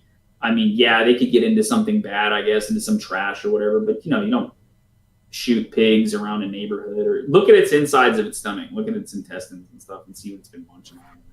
That'll tell you how healthy it is. But in all reality, domestic pigs can be really nasty too, and they're full of like antibiotics and anti-worming agents and whatever. You just don't have that with wild game like that. So I like it. My best sausage and the best bacon probably that I ever cook is from wild pigs. That's cool. I've never, because my dad's Muslim, I didn't have anything till I was 18. Like any sort of pig product, and then I still don't I just don't normally order it or anything like that. Like I can eat it if it's there, right? Like it doesn't bother me. But it actually, when I not growing up eating pig product, when I had bacon for the first time or whatever, I actually had stomach issues. Like it was actually my body was not used to eating that kind of meat. I guess it was kind of I don't know, if you go to a different country and you drink the water, you know what I mean? Like everyone says, don't drink. Rolo is hey, that mistake. Yeah, that mistake. So I went to Egypt and I drank the water there, and I had the worst issues. But I felt like it was a similar thing. Like my body wasn't used to eating pig meat, so when I first ate pig meat, it was real bothersome. I can handle it now; it's not a problem. But initially, it really was. It was very interesting. So I haven't had water anywhere in any foreign country, and I think I this is so redneck, but I grew up out in the country, and I literally several times in my life as a kid drank out of a bayou or out of a pond or something, because I live in a really hot area, and it was better than immediately dying of dehydration, which was a real concern. So I drank out of these places that I never actually got sick. Maybe it's because I did it from such a young age. But so I went to Asia, and I've been to the Middle East, and I've drank, and they're always I'll never forget, I was in this one place in Asia, and I drank the water locally because I was like, oh, well, the locals drink the water, right? And then I told this local, they were like, what have you been drinking? Because they noticed I didn't have any bottles of water or whatever. And I was like, just out of the sink. And I was like, y'all drink it, you're fine. And they were like, no, we do not. And I was like, oh, damn. I can't believe I've been drinking this water. And they were like, we absolutely do not drink that water. You need to start drinking out of the filter that we provided for you, or you need to, buy bottled water, but we don't drink that water. That's for bathing. And I was like, well, does it get in your eyes? And they were like, yeah. I was like, well, then you get it in your body. It's still just as bad for you to get that stuff in your eyes. So I quit drinking it like that, but yeah, I never really had a problem. But I will tell you this, when I went to England, the food in the EU, and in England in particular, is so much cleaner than American food. It has so many less preservatives and less chemicals. My stomach was jacked up the entire time I was in England. And I was in England for a while. And towards the end of my trip, I felt amazing. After a couple of weeks of being just totally jacked up, basically, in my stomach, after that, I just felt amazing. I guess my body had purged basically all of these horrible preservatives crap. And I was just like, I have energy. I feel like I have nutrition. I knew what actual nutrition was like at that point. And I came back here, and I guess I never got it again. So I just into the anti-nutrition rut, I guess. I did get someone in the chat. It's one of my friends, Orn. What's up, dude? Just saying hey. That's our only question in the chat so far? No, it's not even a question. Just one of my friends popping by and saying hey. Oh, nice. Are there other people on the chat? Nope. We've been here for almost 100 minutes now. No other people in the chat. Yeah, well, we had like max like 3 viewers, so a couple people tuned in, which is good. But we had 3 viewers. Mm-hmm. My God, dude. Other than us, or no, that probably counts us, right? Are you viewing the stream right now?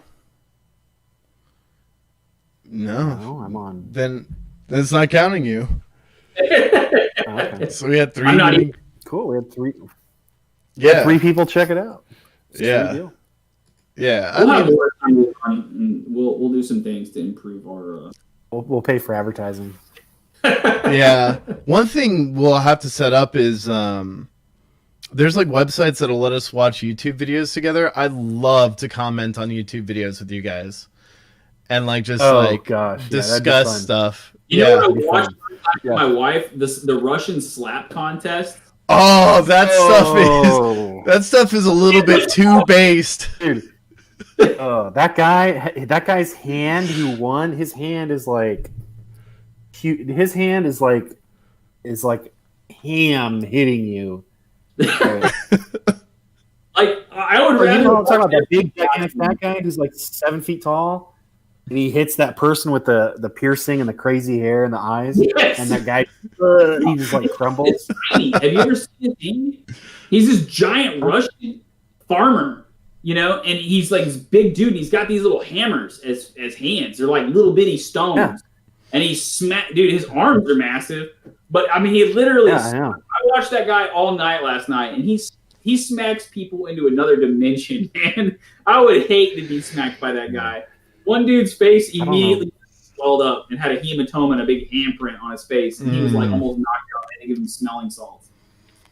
I don't know why people do that to themselves. That's just. That's like, you know, when you see $2 and you got $2 and they're like ramming heads. That's dude, that's kind of what that is. You're not right. really. No, not really. It is.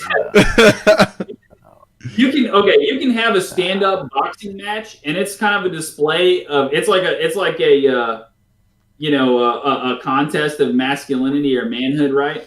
But like honestly, anything can happen in a boxing match where one person gets the better of another, and they're not necessarily a better fighter, and everybody knows that. They kind of walk away with that, like it's a match. But like you just straight stand up and smack each other in the face, and one dude just did outman you, like for real.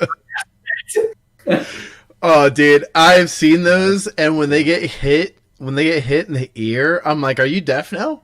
Did your earrings gone? Yeah. Is it you're just done with that ear? Like that ear's gone? See ya, sayonara." Like I have to think. Hit in the one side of the face over and over again, like retinal detachment, like hearing damage, like that has to be a real thing. My wife was like, "That's so gross, like, you know, it's worse than any other contact sport." I'm like, "I don't know, you get punched in the head by somebody over and over again while you're on the ground, and that's pretty bad. That'll have some pretty deleterious effects too, you know. So I don't see it as being any worse." Talking about UFC? Yeah, UFC's definitely UFC? that way. Yeah, I don't understand why. Yeah, oh god, that's so painful to watch when someone gets knocked down and then they just pummel the person. I'm just like, how is that a sport? Like, I don't. That's got to cause long-term damage. I'm not a huge fan of football for other reasons, but I do appreciate it as a contact sport and a strategy game. But I will say that people give football a rash of crap for the concussion. What's that? CTE. What's the CTE? Yeah, they give that sport a rash of crap for CTE, but like MMA, I remember especially when we were younger, we were teenagers. MMA was huge, and that if you want to, that could have immediate effects on your cognitive ability. Like you're talking about really getting your brains beat in on the spot, and like maybe walking away completely different than you were when you walked in. So, but I don't think they had the gloves back then, did they? You know, like I think the gloves have improved, but I think at one point in time when we were growing up, like it was just bare knuckle back then. It wasn't bare knuckle, but it had those like really crappy padded just gloves that didn't even cover your fingers or whatever. I think they've changed a bit. But it's more or less basically bare knuckle, because I had some MMA gloves at one time because I used to do it.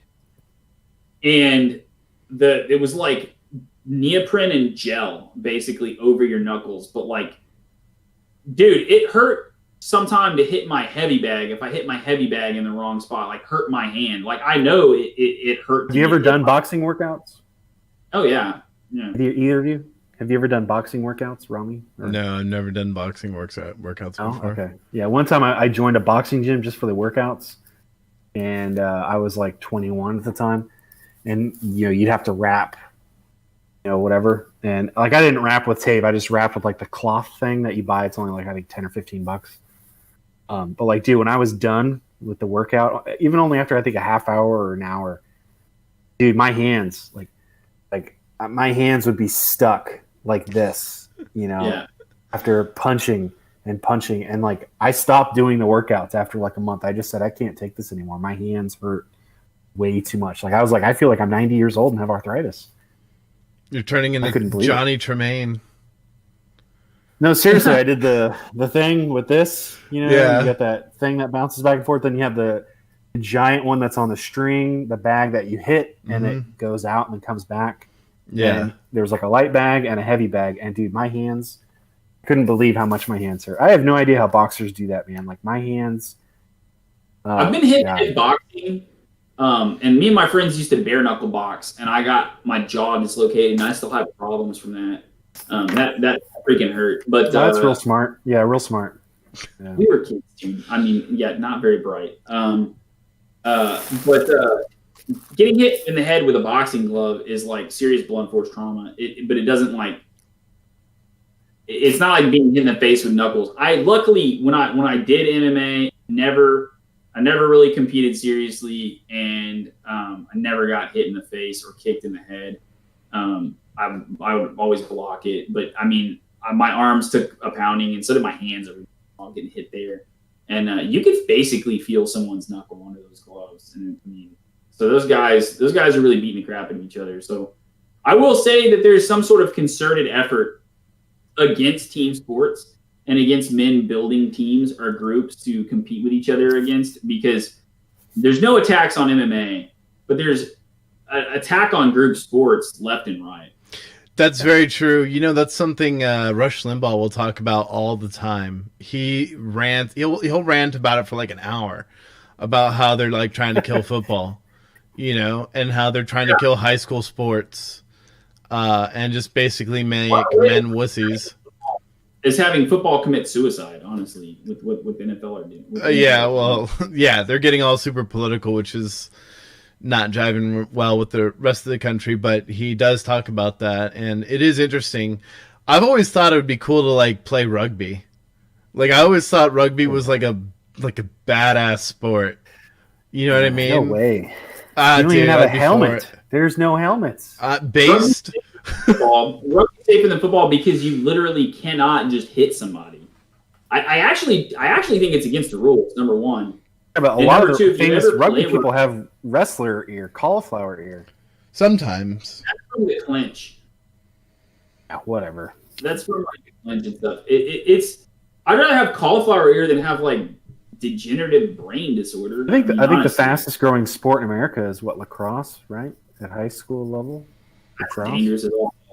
Catch one of those to like the freaking, sternum or your clavicle or something. I know, but you wear pads for your chest and you're in a helmet for lacrosse. So, right. Yeah. I'm just saying, I think that's like a very fast growing sport.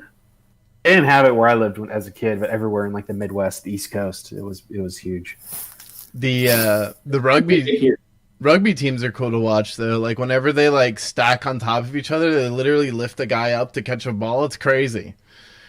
Like it's like something I've recently gotten into is like those team sports are great, and like you should go out with your buds and play soccer or rugby or find something to do. Even freaking tennis, like would be tennis doubles would be freaking fantastic.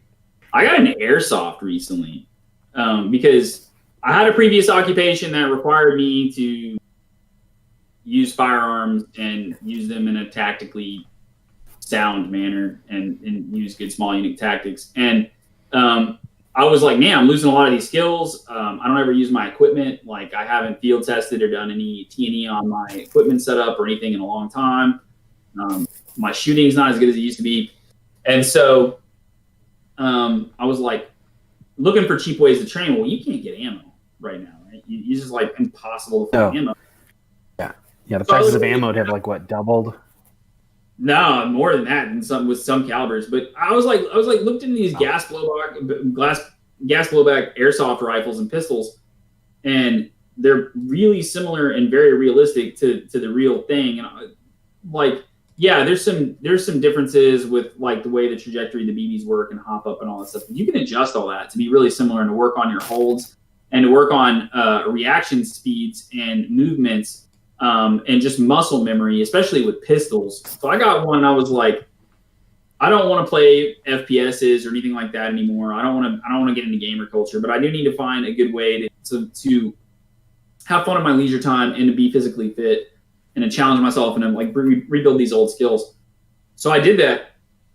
It's freaking amazing. Love it. I mean, I would highly recommend that to any guy or young man that wants to learn some tactical skills. And people are like, oh, airsoft doesn't translate into real firearm skills or tactical skills. You should go online and watch some videos. There's especially one by T-Rex Arms that dispels a lot of that, and it does show that dry firing and weapons manipulation habits and training right with airsoft basically does translate into real firearm skills. And it does translate, especially when you play big matches, into tactical thinking and to have vigilance and awareness levels brought up and heightened in a way that would probably translate in some way to a real life threat scenario. That actually sounds like so much fun. I've watched on YouTube, like there's this one guy who would go to like these big airsoft matches in like the woods, and he would bring like an airsoft like sniper rifle, and he even had a scope on it, and he would put a camera on it as well, so he can like he would like Call of Duty like shoot people, like take out entire groups of people by himself, just sitting in the woods with his camo, like he's all camoed up, like he's just got the full thing. Yeah, you've seen it, I'm sure. Huh? That's awesome. I don't know. I can't remember. It's been a while since I watched the video, but he was just sitting there in the woods. He just waits, and then someone comes by, bah! Or he gets a good vantage point on the enemy's like location or base or whatever, and just starts popping people one after the other, taking people out. Yeah. People are like, it doesn't translate into real life skills, but I am really awesome when I go compete in airsoft, and I do have real life skills. And there's always these videos on YouTube, like Royal Marine, ex-U.S. Army Green Beret, or SWAT cop, or whatever, destroys these people in airsoft. So if airsoft doesn't pertain to like any sort of real life skills, and there's no applicability there whatsoever, then why are these guys with real life skills able to come into airsoft and just own people? Yeah. If real life skills count for nothing and it doesn't build them, or it does work. Whoa! You turned into a robot. Yeah. Does that sound better now? No, it's like that one time we were talking. What about me? Is my microphone okay? Yours is good. It's just okay. His for some reason. I always thought cricket would be cool. Disconnect, and then I'm gonna hop back in. All right, sounds good. Yeah. Big fail, bro. Reload. Oh man. I always thought cricket would be cool to play. I mean, not like full time, like a job. I just mean like I just thought it would be cool to play it what like about now? Twice and see how it works. It's good now, yeah. I can hear you fine. Oh, cool. So yeah, like that's something I wanted to do with you guys. Like honestly, that's a cool skill set to have, and like every man needs to take his own self defense and his own protection very seriously, especially in times like we're living in. And it's difficult. It's difficult to train properly on the flat range. Like you can work on your holds, you can work on grouping, you can work on consistency, and you work on your precision. But ultimately, you cannot work on small unit tactics. You can't work on one-man CQB. You can't work really on your footwork. Some ranges won't even let you take rapid shots or anything like that. So like you are limited on a range, even if you have your own shooting range. And I can go shoot anytime I want on my property, and I've got good ranges to do that, on my property. But it is very limiting, and you're also limiting yourself. You don't have any real competition, right? And you can't go out, like, I'm sorry, but airsoft, like, that is the best thing you have. And everyone's like, oh, well, you're just LARPing. Everything, like, that's just LARP. You're just LARPing. Everything outside of, like, actually shooting each other in a combat zone is LARPing. It's LARPing. Live action roleplay. Yeah, guys, just strap up on some body armor and load up like a 9mm, and then go do the real thing with 9mm out there, dude. Why do they call it roleplay? That's weird. Why does everything have to be because you're role playing like combat operator or whatever. But like, how is airsoft LARPing, but not like just a regular Joe Blow in his tactical gear going to the range and busting rounds? Like, why is one LARPing and not the other? Anything outside of like actual combat is a LARP. But even if you're a tier 1 operator, you're not practice.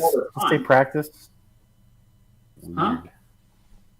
No, LARP is a term that people use derogatorily. Like I'm addressing this critique of this sport. Yeah, so I'm gonna use LARPing. Okay, all right. It's a derogatory term, but like, people in the military actually there's groups that use simulation airsoft equipment to train. So it can't be. I mean, if those guys use it, it can't be that LARPy. But I see it as, I don't see any downside to it. It's super cheap. I think I don't remember what I calculated it at, but it was like fractions of a penny was my training cost per round. Even with CO2. So I mean, I could literally spend thousands of rounds training a day, working on holds, working on reaction time, working on weapons manipulation, I can simulate failures or whatever and have the same manual of arms and get the same result basically, but without like the, extra recoil impulse. But some of my airsoft equipment actually like recoils just as severe as an actual firearm or that actual equivalent firearm. So, and it recoils in a different way. You do have to kind of compensate it for it in a different way. So there is that's kind of detrimental, but in the same time, I'm working on my manual of arms. I'm working on my reaction speeds. I'm working on my footwork. I'm doing things that I can't do on a range, but you could do it in your backyard, Yeah. It looks like a lot of fun, honestly. Like, it just looks like a lot of fun. Like, all the footage I've seen is pretty sweet. I remember in high school, I had some friends that were into Belagarth. I don't know if you guys have heard of that before, but that is kind of like LARPing. What's that? So like Society for Creative Anachronisms or something? I don't know. I don't think so. It's basically like you would make like medieval weapons out of like foam and like PVC. Like and you would make them, and they had like rules to the game and everything, and you would just like beat the crap out of each other. Some people would get really bloodied up, like because the weapons are pretty heavy, even though they're made out of foam, and you're getting smacks in the face, so people would leave them the bloody eye, bruised face, whatever. But it was super fun. And then like you just hopefully not a bloody eye. I did hear of someone losing their eye in one time. They got hit real hard. Oh, I said bloody eye. You said bloody eye. Oh, bloody eye. Yeah, I meant bruised eye. Thanks. Yeah, that's awful. That sounds terrible. Why not wear a face protector? They probably were.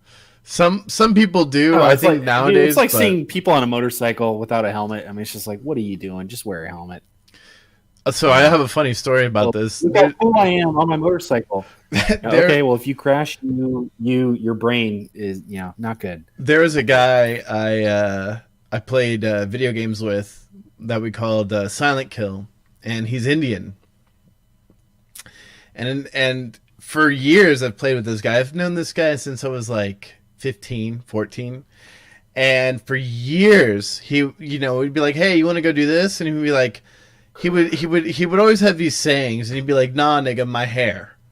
I'd be like, I was like, okay. And he said this for years, and I was like, Silent Kill, dude, why do you say "nah, nigga, my hair"? And he's like, well, you see, in high school I hung out with all the Indian kids because I'm Indian, and one day one of the kids came to school on his like motorcycle, and one of the girls said, you should wear a helmet because he's not wearing a helmet. And the guy goes, nah, nigga, my hair. And then the guy gets on his motorcycle, drives off, gets in a car crash, and dies. and like Silent Kill's just been keeping that guy's memory alive by saying no with nah, nigga, my hair. Because the guy refused to mess up his hair. I have to say that middle word there, okay? Let's not, don't say that middle word. Like, come on, man. YouTube doesn't. I don't think. Come on, man. Come on, dude. I listen to. Come on, man. Dude, I listen to Kendrick Lamar. Do I sound like? Yeah. But man. yeah. So he just keeps that kid's memory alive by. It's really sad that someone would. I mean, I even see kids on a bicycle, a pedal bicycle, with the pedals, and no helmet. Yeah, I did not wear a bicycle helmet. My mom always wanted me to wear one. I was like, F this, and I'd throw it in the trash. And I was really into BMX and stuff and ramping bikes and doing really dumb stuff. And I like really hurt myself on bikes several times, like broke my ass literally. And good. Hope you learned your lesson. I never hurt my head, and I kept doing it. Never stopped. Never wore a helmet. So I did that BMX stuff when I was a kid. Kids. If you're watching this, always wear your helmet. I was an idiot. Yeah, I wore my helmet I always wore a helmet. Yeah, I always wear a helmet. I jump ramps and stuff on my bike and stuff. If I went to a friend's house and they had a bike, but they didn't have an extra helmet, I wouldn't. Nope. See, y'all were wearing helmets, so you were LARPing. Like that was just a total LARP. We were just LARPing, dude. Did you see Dave Mira wear a helmet? You're LARP. Whatever. But like the dude with the airsoft sniper rifle, like if he's in a ghillie suit and just murking people, they don't go very far. Like airsoft sniper rifles, it's like 140 yards, like total maximum, right? Yeah. If you're getting and most of them are like within 50, 60 yards. If you're like creeping up on a dude and just murking dudes with an airsoft rifle and a ghillie suit, and you've snuck up on people, especially if you're playing with like a lot of these videos are like actual former or current military, soldiers in whatever country. If you're doing that is some sort of real life skill. Like, I'm sorry, the dude is ninja. I mean, that counts for Speaking of bicycle helmets, a friend of mine, as a grown adult, he had a bicycle and he would use it to go to work or go to school sometimes, and he would never wear a helmet. And I stopped riding my bicycle, so I just said, all right, here's my helmet. You're an idiot. Like, if you fall over and hit your head. When I was really little, there was a neighbor down the street, a grown-ass adult. Oh, no, I don't want to mess up my hair. It was a lady, and she didn't want to mess up her hair because she thought she looked good. And she fell over and happened to hit her head on, like, the only decorative rock around. And yeah, dude, she got messed up bad, dude. Like, they had to put in like a skull implant. She was in the hospital for like a month, and then like physical rehab for like a year. And it was like, you literally could have avoided all of this just by wearing a helmet. It costs like, I don't know, $20-$30. I know a kid that got really messed up because he got hit by a truck and he wasn't wearing a helmet. He did live, but he was in the hospital for months, almost did die, and he was never right again. I had a guy that I used to play video games with. His sister died. I think that'd be a good nonprofit to start, honestly. Children's bicycle helmets. I'm serious. I think that'd be a cool nonprofit to start. I'm not even joking. This guy's sister died because she was just checking the mail and she tripped on the sidewalk and fell on the concrete head first. Died. What? Yeah, just cracked her skull right on the sidewalk. Just died. I was just like, wow. How did he trip near your mailbox? I have no idea. Was this individual looking at their phone? Well, like where I live, right? Like my mailbox is like around the corner, right? It's not like in front of my house. So right. I don't know if that's the way his was, but yeah, his sister was just checking the mail, walked outside, tripped, fell on there. Horrible. Yeah, just suddenly died. I was like, oh my God. When that happened, wow. I was like, I had never heard of that happening in my life. I was like, I didn't even know we were that fragile. I was like, I've tripped and fell so many Right. times, and I've never had this issue. And I was like, Wow. I was like carefully walking for like a week after I heard about that. I was just like, I'm gonna not trip. Yeah, I'd be like, I'm not getting the mail today. No way. Yeah, No way. the millennialism Yeah, kicking you want the in. mail, you get it yourself. It's wild out there. There's concrete. Right. Yeah. So Probably that's wouldn't have sad, happened but, if we lived on dirt. Yeah, but honestly, like, I can't tell you how many kids I see on a bicycle or even like a little motorized bicycle. They hook up a motor, like an electric motor, to kind of cheat. No helmet. You know, I just think that's unreal. I mean, it's like, I don't know. Like, I remember we were kids, we didn't have to have car seats, and now they want kids to have car seats until they're like 14 years old or something like that. Yeah. I mean, Yeah. what in the world is going on? I think I had a car seat until I was like a toddler. And then it was like maybe a booster seat, but I don't think so. I think I hated that thing. I just sat in a regular car seat. There wasn't a law against it. Yeah. But Yeah. then again, when we were like, when our parents were growing up, the seatbelt was like the arm, towards the rear. Like there was no seatbelts. Right. Yeah, there Well, is. now they want like, well, it's like the parents every year they run over a cat or a dog or, God forbid, even a baby, because they don't walk around the car before they get it and go, and terrible before they back up. That's why It's they a made very backup cameras. killing thing to talk about. Like, Huh? the happiness level of the podcast went like. Sorry, no, I don't know. Like, God I'm not forbid proud a of it. baby gets run over. I remember. Okay, look, listen to this. I remember in the military they had.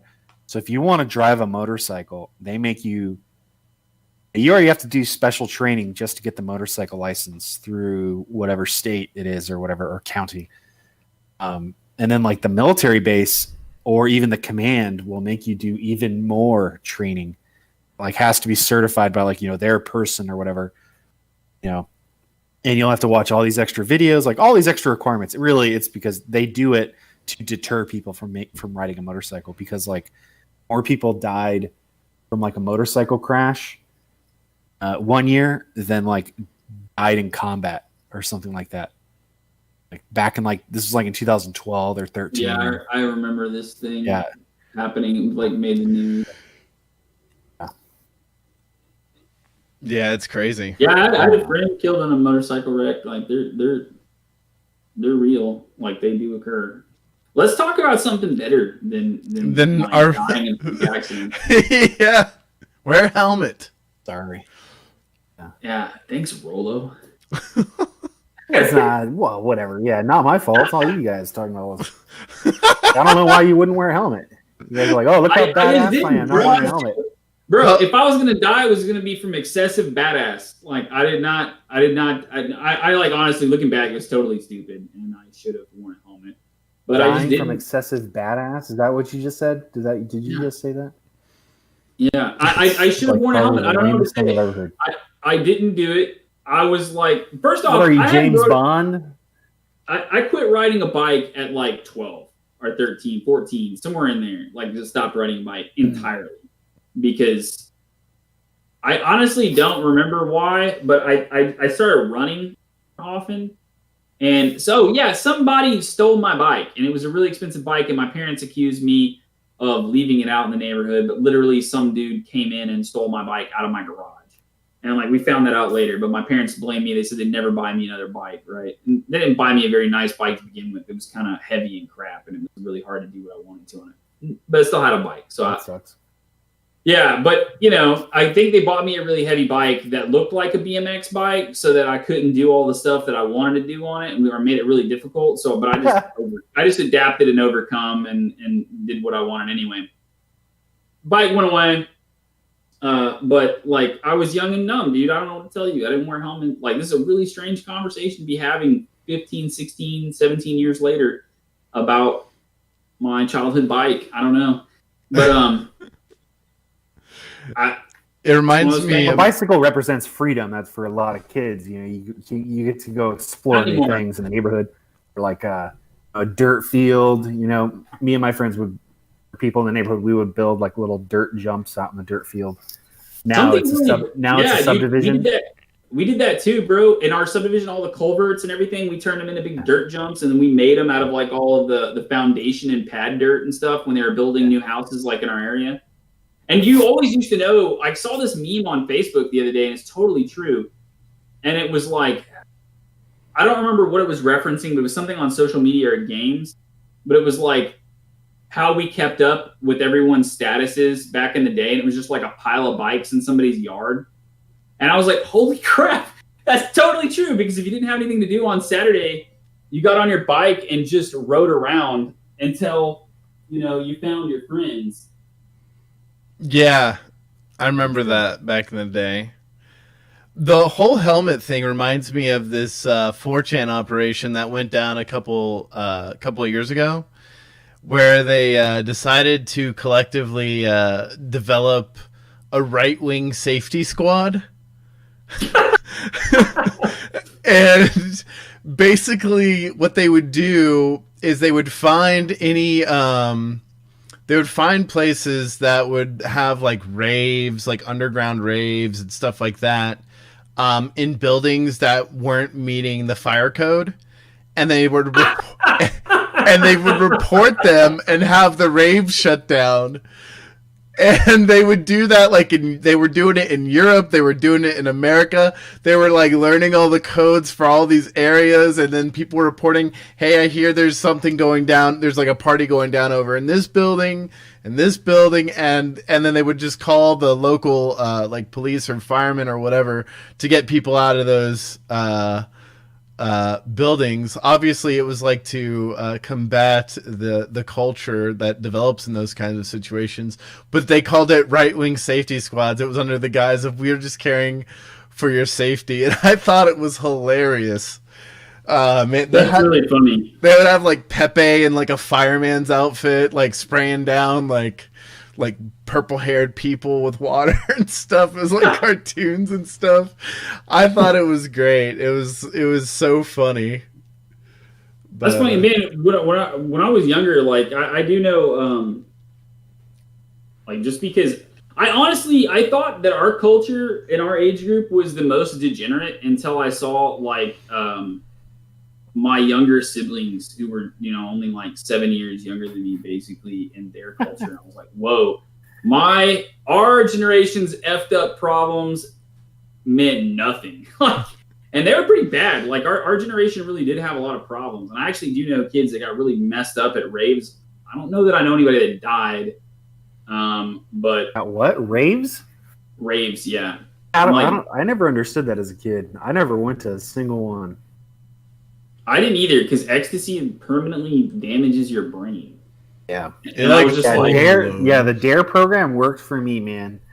Remember that DARE kids not to do drugs, and the administrators and like a doctor and like a law enforcement officer would come to your school and show you I think drugs. DARE was a failed program. But now that I'm thinking about it, my brothers didn't have DARE, but we did have DARE, and drug use exponentially increased in the younger age group.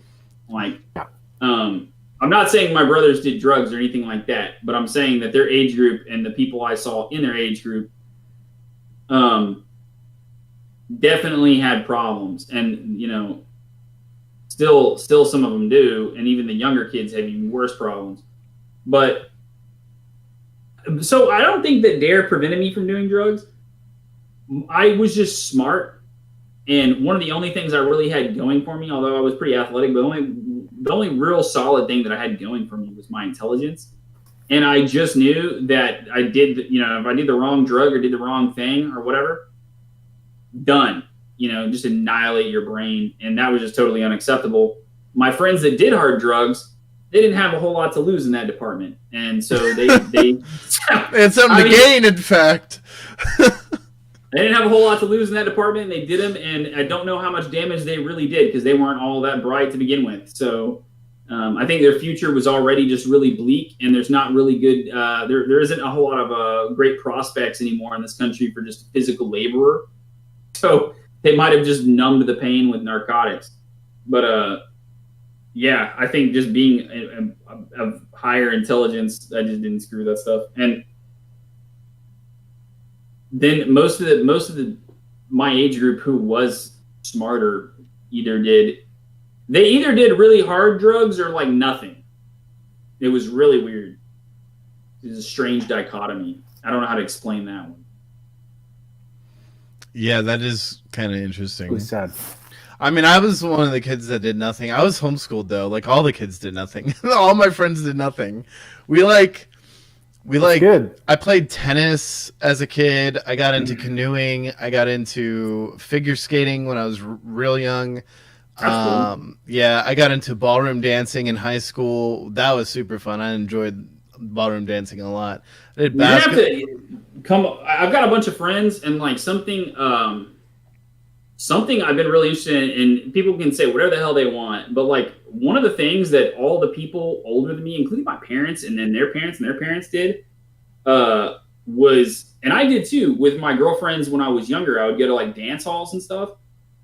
Dude, that's a great couples bonding exercise. It is. Like going out and dancing, and nobody does that anymore. And that's something I'm gonna make sure. I've got a really cool place on the property that I'm purchasing. I'm going to build like a dance floor and like a little pavilion and have like get-togethers, like real honky-tonk type dances. Instagram it, bro, and host weddings and make money. Have that be your side. I think I am. Yeah, it would be really fun. Dancing's awesome. I have a whole theory on that. I'm actually writing like kind of a big paper on dancing.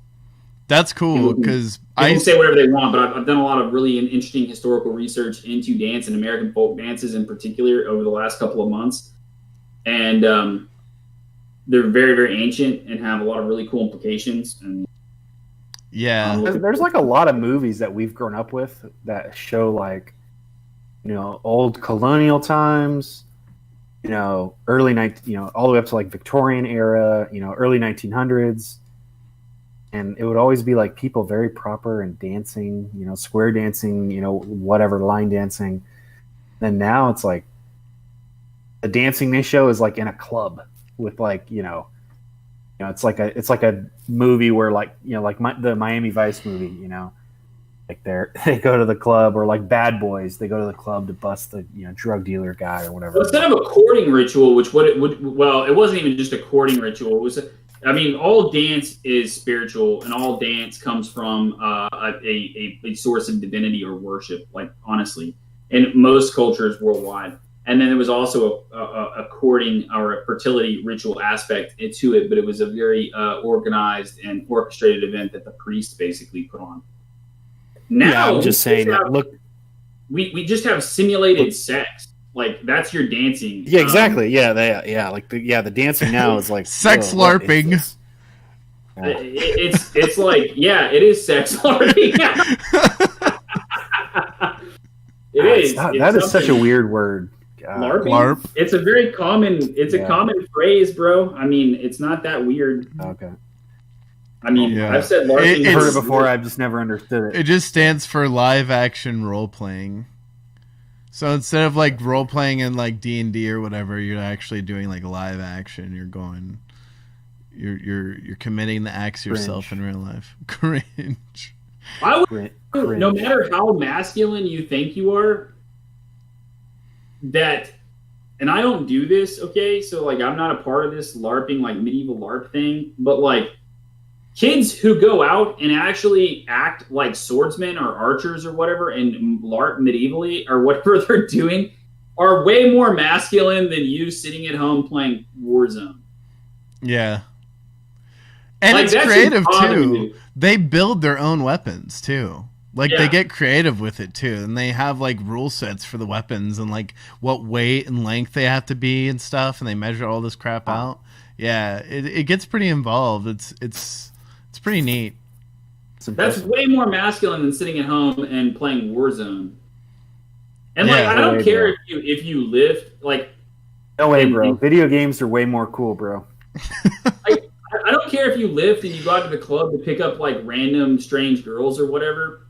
whatever, dude. I went to the gym too, and I lifted, and I like tried to get buff and did, and like I looked manly, but and still like, and I had a manly job, and like I did some manly shit, but like in all reality, I had no concept of what being an actual man was at the time. I was just basically like a playboy, and was still just a little boy, basically, with just cooler toys and a man like physique. But I would argue that if you just go to the gym and you do stuff like that, and you have your like barista job, or you work at the supplement shop or whatever, or you work in retail or whatever you do, and that's your job, and you do nothing else, you go pick up girls and you play Warzone with your bros, or you get together and drink, then the kid who goes out and like literally smashes his head with swords or whatever, LARPing, and has like a group of guys that he goes and engages in actual physical activity with, way more masculine than you, even if he's a little shrimp. Yeah, it is pretty interesting stuff. I mean, it's creative.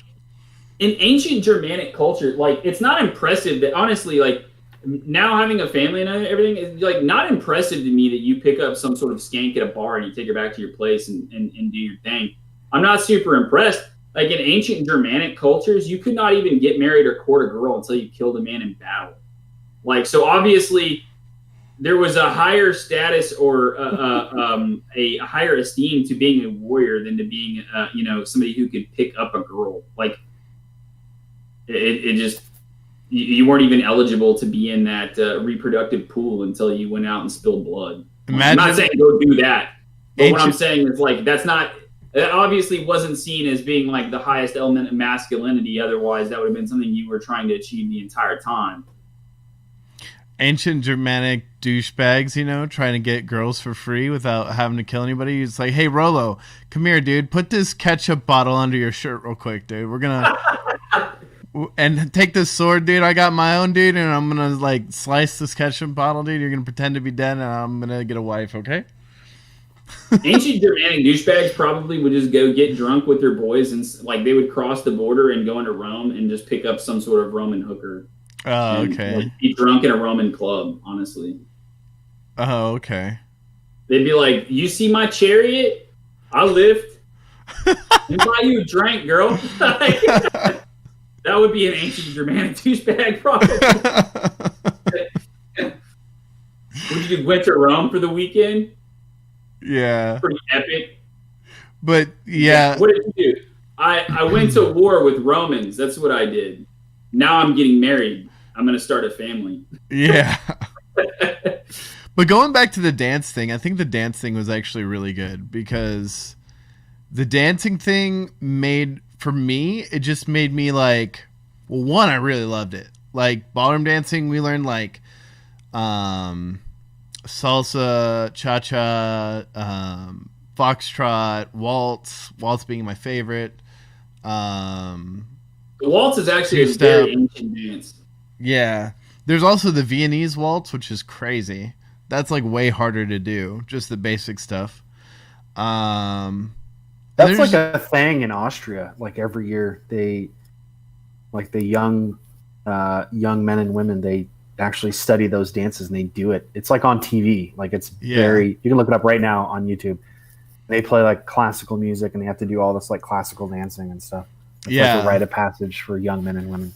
It's super good. I think it's good for young men to do because, I don't know, like, whenever, like, my mom forced me to do it, and my friends' moms forced them to do it. And when they first told us we were going to do ballroom dancing, we were all like, that's gay. We're not going to do this.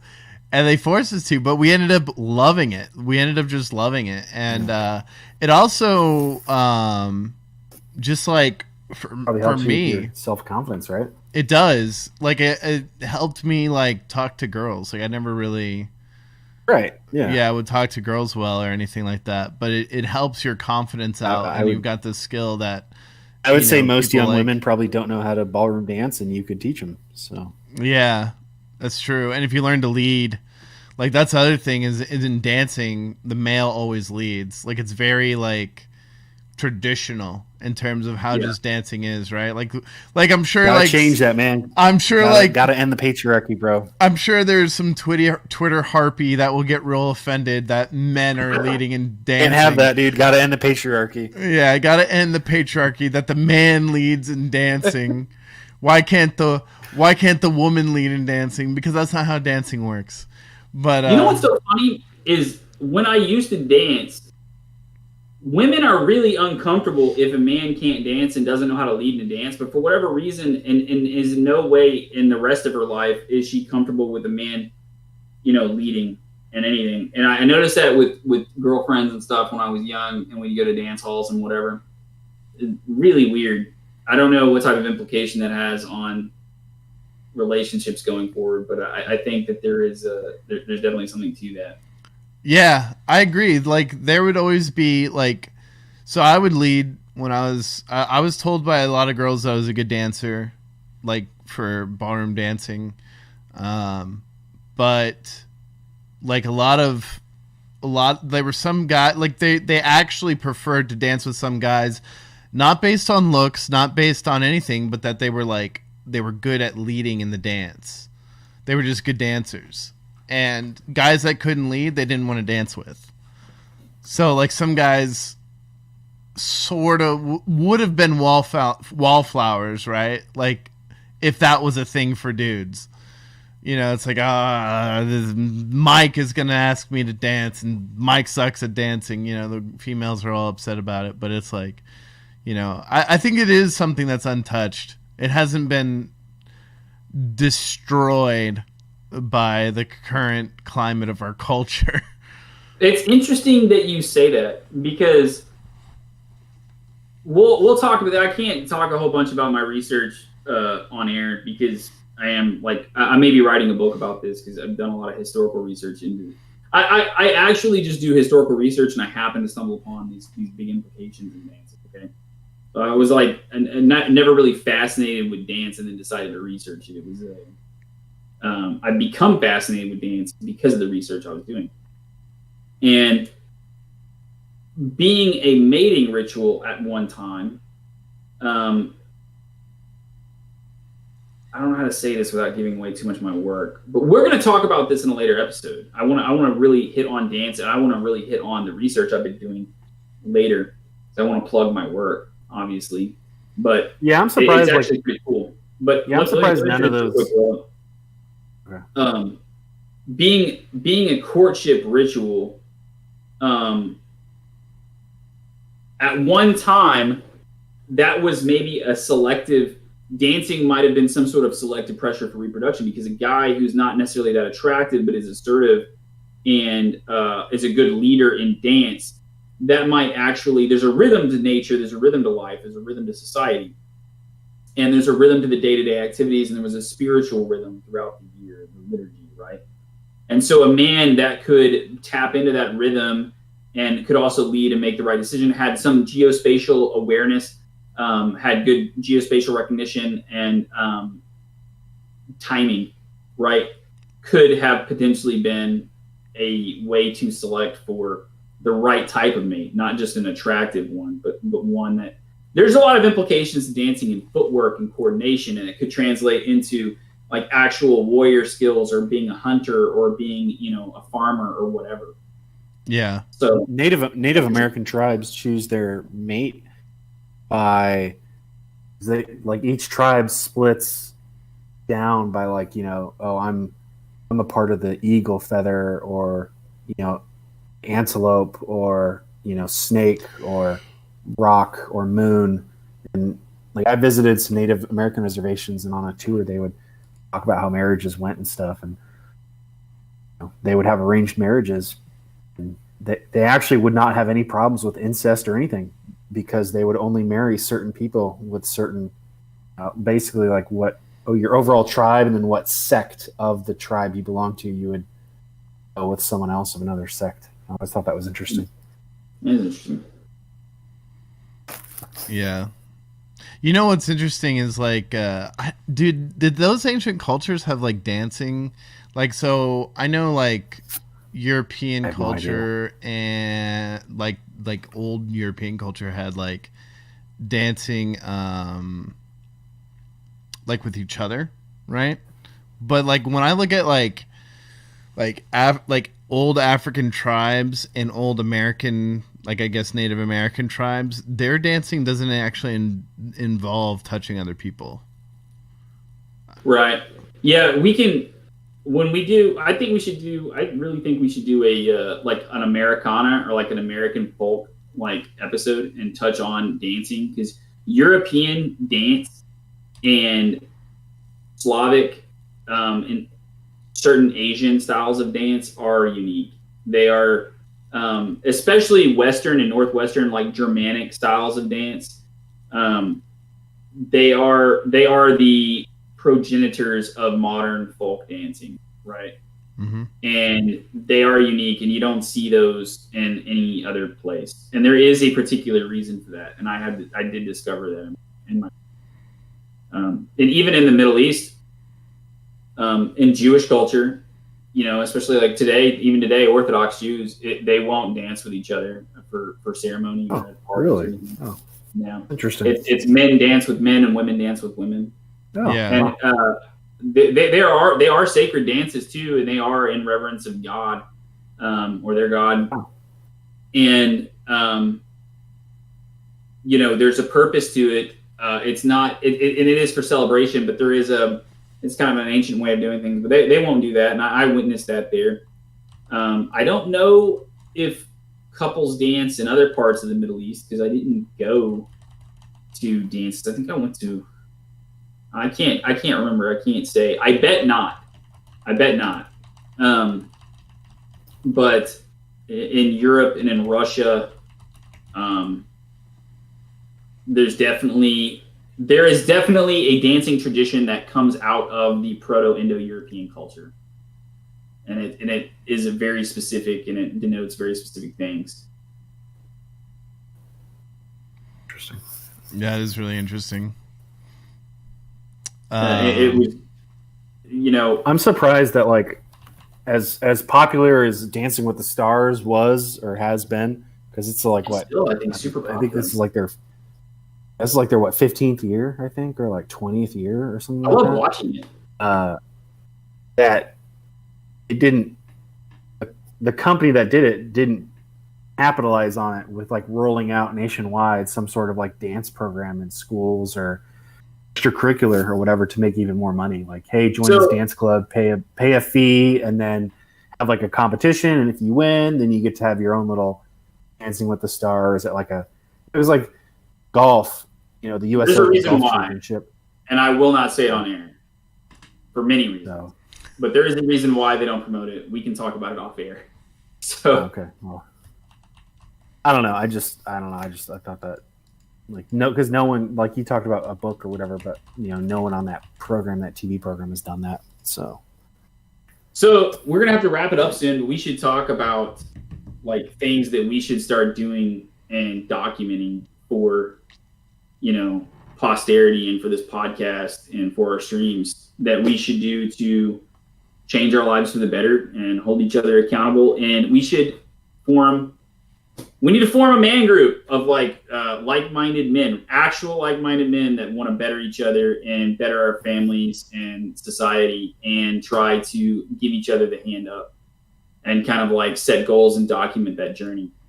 So maybe next time what we can talk about is where we discovered we had deficiencies and where we want to go with them and how we're trying to rectify that and the steps and program we take to move forward with it. Yeah. We might build a community around it. You know what I mean? Yeah. Like, that would be good. Like, I don't know. We'll figure it out. We'll talk about some ideas off air. Yeah. That's all I got, guys.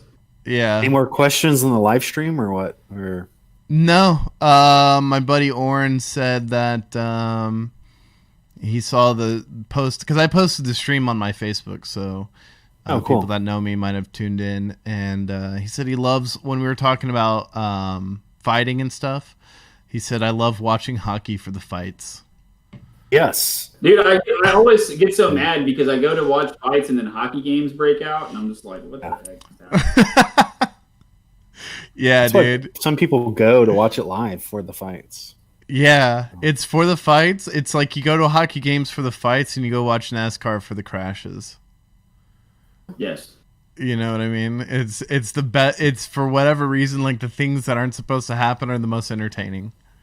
Yeah, and then on TV, like people are like, "Oh, we're so sorry that you had to see that."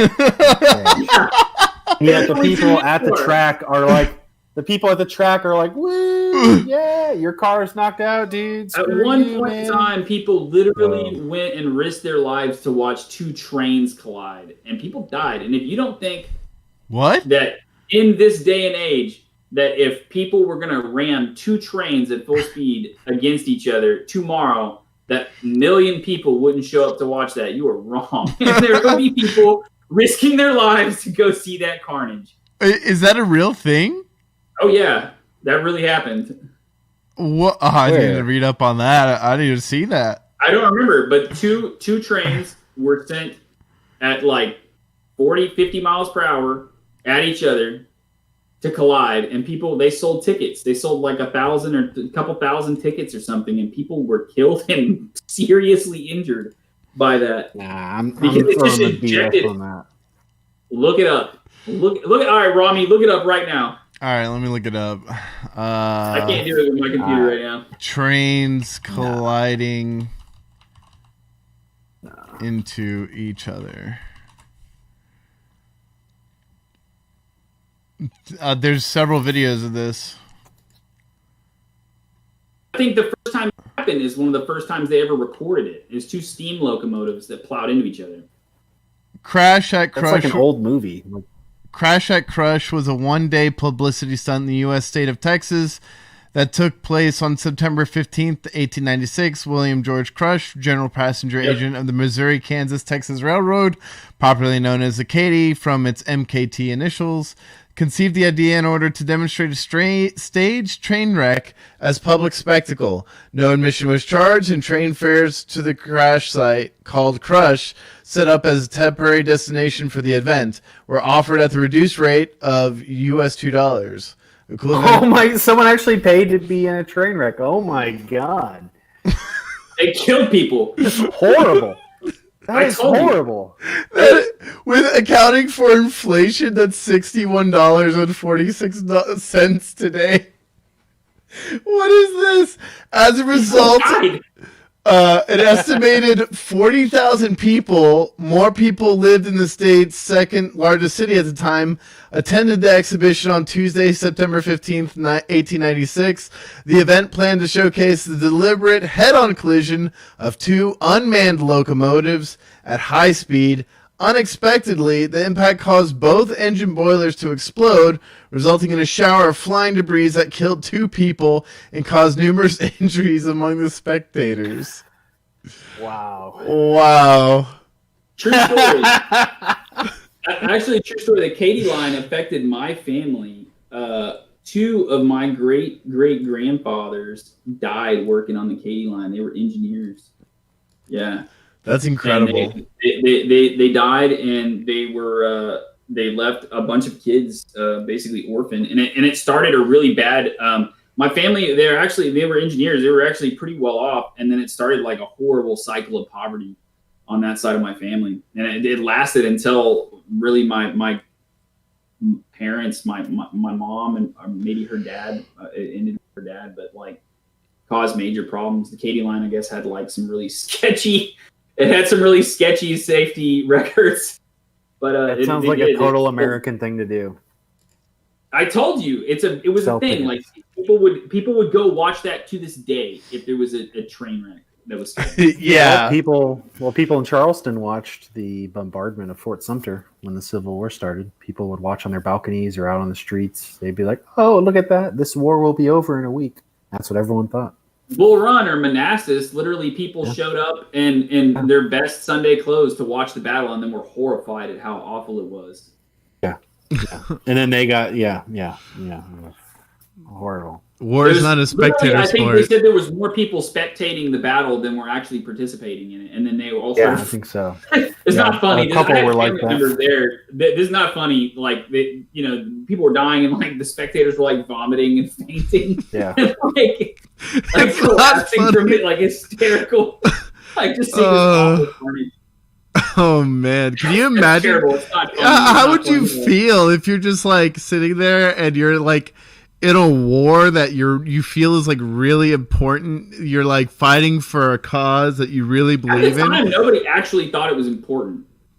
Actually, no. Like at the time when the Battle of Bull Run, the first Battle of Bull Run happened, it wasn't about slavery at that time. It wasn't. It wasn't right because it always was and always wasn't to some people. But there was no Emancipation Proclamation yet or anything like that. It was literally the federal army putting down a small-ish rebellion and then a local militia literally beating the shit out of them on that battlefield that day. And nobody expected that. They thought that the rebels would basically disband and then there would be peace and everything would go back normal, and they were watching this event unfold. How that day was going to decide like how the rest of the war played out, like how serious it was. And I don't think anybody realized how bad it was going to get and how bad it was going to go until that day. And it was a total upset. There's a country song written about it called "The Battle of Bull Run" by Johnny Horton. It's a great song.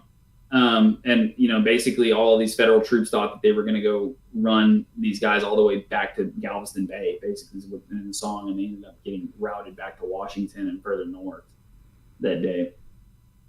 Pretty bad, but people went to go watch that.